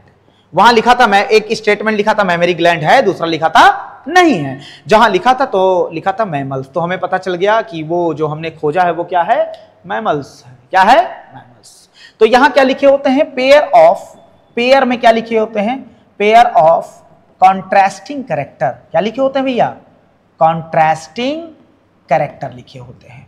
और ये जो पेयर ऑफ कॉन्ट्रास्टिंग कैरेक्टर होते हैं, इनको एक साथ मिला के बोलते हैं कपलेट। क्या बोलते हैं भैया? कपलेट बोलते हैं। एक साथ मिला के क्या बोलते हैं? कपलेट। कपल मतलब जोड़ा, कपलेट। जिसमें से हम एक कैरेक्टर को एक्सेप्ट कर रहे हैं और दूसरे को क्या कर रहे हैं? रिजेक्ट कर रहे हैं। एक्सेप्ट और रिजेक्ट के बेस पे यहां हो रहा है। और ये ऐसे ही पेयर में क्या होंगे? कॉन्ट्रास्टिंग कैरेक्टर होंगे। जितने भी स्टेटमेंट यहां अभी तो हमने 6 स्टेटमेंट लिखे हैं, ऐसे जितने भी स्टेटमेंट होंगे इस बुक में, ईच स्टेटमेंट को, प्रत्येक स्टेटमेंट को हम बोलेंगे लीड, क्योंकि क्या बोलेंगे? लीड बोलेंगे। और देखो यहां हमें ऑर्गेनिज्म को आइडेंटिफाई करने के लिए बताओ एनालिसिस करना पड़ रहा है कि नहीं? सिमिलरिटी, डिसिमिलरिटी देखनी पड़ रही है, एक्सेप्ट रिजेक्ट करना पड़ रहा है कैरेक्टर को। तो इसीलिए की को क्या बोला? Analytical in nature. की जो होता है जनरली किस नेचर के होते हैं? Analytical in nature. इतनी बातें एकदम क्लियर होनी चाहिए भैया। अच्छा, फिर एक टर्म आता है कैटलॉग, मैनुअल, फ्लोरा, मोनोग्राफ। ये सारे टर्म आते हैं, इसको समझेंगे। कैटलॉग जो होता है, अगर हम किसी पर्टिकुलर एरिया में जानना चाह रहे हैं कितने प्रकार के प्लांट हैं या कितने प्रकार के स्पीसीज हैं प्लांट के, उसका नाम जानना चाह रहे हैं, उसके बारे में 2-4 बातें जानना चाह रहे हैं, तो उसके लिए आपको बुक खरीदनी पड़ेगी, कैटलॉग। क्या खरीदनी पड़ेगी? जैसे दिल्ली में क्या क्या प्लांट हैं ये जानना चाह रहे हैं, केवल नाम। तो इसमें क्या होगा? Name of species, name of species with brief description, हल्का सा क्या होगा इनके पास, हल्का डिस्क्रिप्शन, बहुत ज्यादा नहीं, हल्का डिस्क्रिप्शन। और मैनुअल्स में क्या होगा, नेम ऑफ स्पीसीज तो होगा ही होगा। एक पर्टिकुलर एरिया की बात कर रहे हैं भैया, ऐसे नहीं पूरे इंडिया में, एक पर्टिकुलर एरिया की बात कर रहे हैं। नेम ऑफ स्पीसीज होगा, name of species plus name of species plus इसमें डिटेल इंफॉर्मेशन होगा। क्या होगा भैया, डिटेल इंफॉर्मेशन, तो उसे बोलेंगे क्या, मैनुअल्स। यहां लिखा गया इंफॉर्मेशन होगा तभी हम आइडेंटिफाई कर पाएंगे प्लांट को। 2-4 कैरेक्टर अगर देके भेज दिया जाए और कहा जाए आइडेंटिफाई करो, वहां प्लांट तो नहीं कर पाओगे। एनसीईआरटी में लिखा है manuals are useful in providing, useful होता है ताकि प्रोवाइड कर सके हमें इंफॉर्मेशन, किस लिए, ताकि हम आइडेंटिफाई कर सके नेम ऑफ स्पीसीज, जो स्पीसीज का नेम है वो आइडेंटिफाई कर सकें, फाउंड इन पर्टिकुलर एरिया, जो एक पर्टिकुलर एरिया में पाया जाता है। उसके बाद आएगा भैया फ्लोरा। क्या आएगा, फ्लोरा। फ्लोरा में क्या होगा, ये दोनों चीजें होंगी। कहां भाग रहे हो भाई,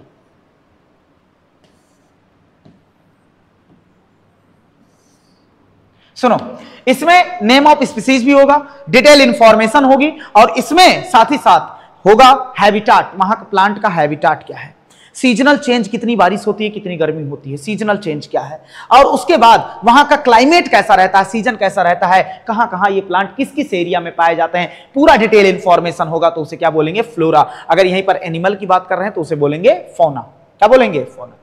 तो flora it is a book, it is a book, ये एक बुक है कंटेनिंग इंफॉर्मेशन, जिसके पास इंफॉर्मेशन है एज द हैबिटाट, किसके बारे में, हैबिटाट के बारे में, टू द हैबिटाट के बारे में, क्लाइमेट वहां का कैसा, सीजनल चेंज, डिस्ट्रीब्यूशन, डिस्ट्रीब्यूशन कहां कहां पाए जा रहे हैं, एंड डिस्क्रिप्शन है, डिटेल डिस्क्रिप्शन है उसके बारे में, एंड उस प्लांट में क्या, इंडेक्स ऑफ प्लांट, प्लांट की पूरी एक सूची है पर्टिकुलर एरिया में, प्लांट की एक इंडेक्स है। उसके बाद क्या है भैया, इसमें डिस्ट्रीब्यूशन है, उसके बारे में ढेर सारा डिस्क्रिप्शन है, कहां कहां पाए जाते हैं, हैबिटाट, ये सब है। व्हाट इज मोनोग्राफ, मोनोग्राफ मतलब होता है कंटेन, एक ऐसी बुक होती है जिसमें केवल एक ही टैक्सॉन के बारे में सारी बातें लिखी होती हैं। जैसे मान लो हमने फैमिली सोलेनेसी की बुक ले आई तो उसमें सिर्फ सोलेनेसी के बारे में लिखा होगा। अगर जीनस पैंथरा के बारे में हम ले आए भैया, या सोलेनम, जीनस सोलेनम करके हम बुक ले आए, तो उसमें सिर्फ सोलेनम या के बारे में बात होगा, एक टैक्सॉन के बारे में डिटेल बात की जाएगी। तो यहां पर यह चैप्टर खत्म होता है, उम्मीद करते हैं, नहीं खत्म तो होता है, पहले क्वेश्चन लगा लेना। हर्बेरियम, हर्बेरियम जो होता है वो क्या होता है, हर्बेरियम एक ऐसा प्लेस होता है जहां ड्राइड करके प्रेस्ड करके रखा जाता है। पहले का थर्ड होगा, ये कैंसिल, ये कैंसिल, ये कैंसिल, ये कैंसिल। अब देखो की क्या होता है, की जो होता है, जो भी होता है एनालिटिकल इन नेचर होता है। की जो होता है, देखो की बुकलेट होता है containing list of alternate character, character का अल्टरनेट भी है, मतलब है नहीं है, अल्टरनेट, हेल्पफुल जो होता है आइडेंटिफिकेशन। तो की का क्या हो जाएगा, 4, ये वाला ऑप्शन कैंसिल। अब सी का फर्स्ट, म्यूजियम जो होता है प्लेस होता है जहां पर कलेक्ट किया जाता है एनिमल। और देख लो कैटालॉग, जो एनसीईआरटी में डिफिनेशन ही नहीं दिया, 2 बार क्वेश्चन पूछा है नीट में। कैटालॉग लिस्ट होता है जिसमें मेथोडिकली क्या किया जाता है, ऑल स्पीसीज को मेंशन किया जाता है जो एक पर्टिकुलर एरिया में पाए जाते हैं, ब्रीफ डिस्क्रिप्शन के साथ। Study the A to D statement, 2016 में क्वेश्चन पूछा गया, A to D given below, जो नीचे दिया गया है, select the 2 correct one out of them, 2 correct statement को सिलेक्ट करना है।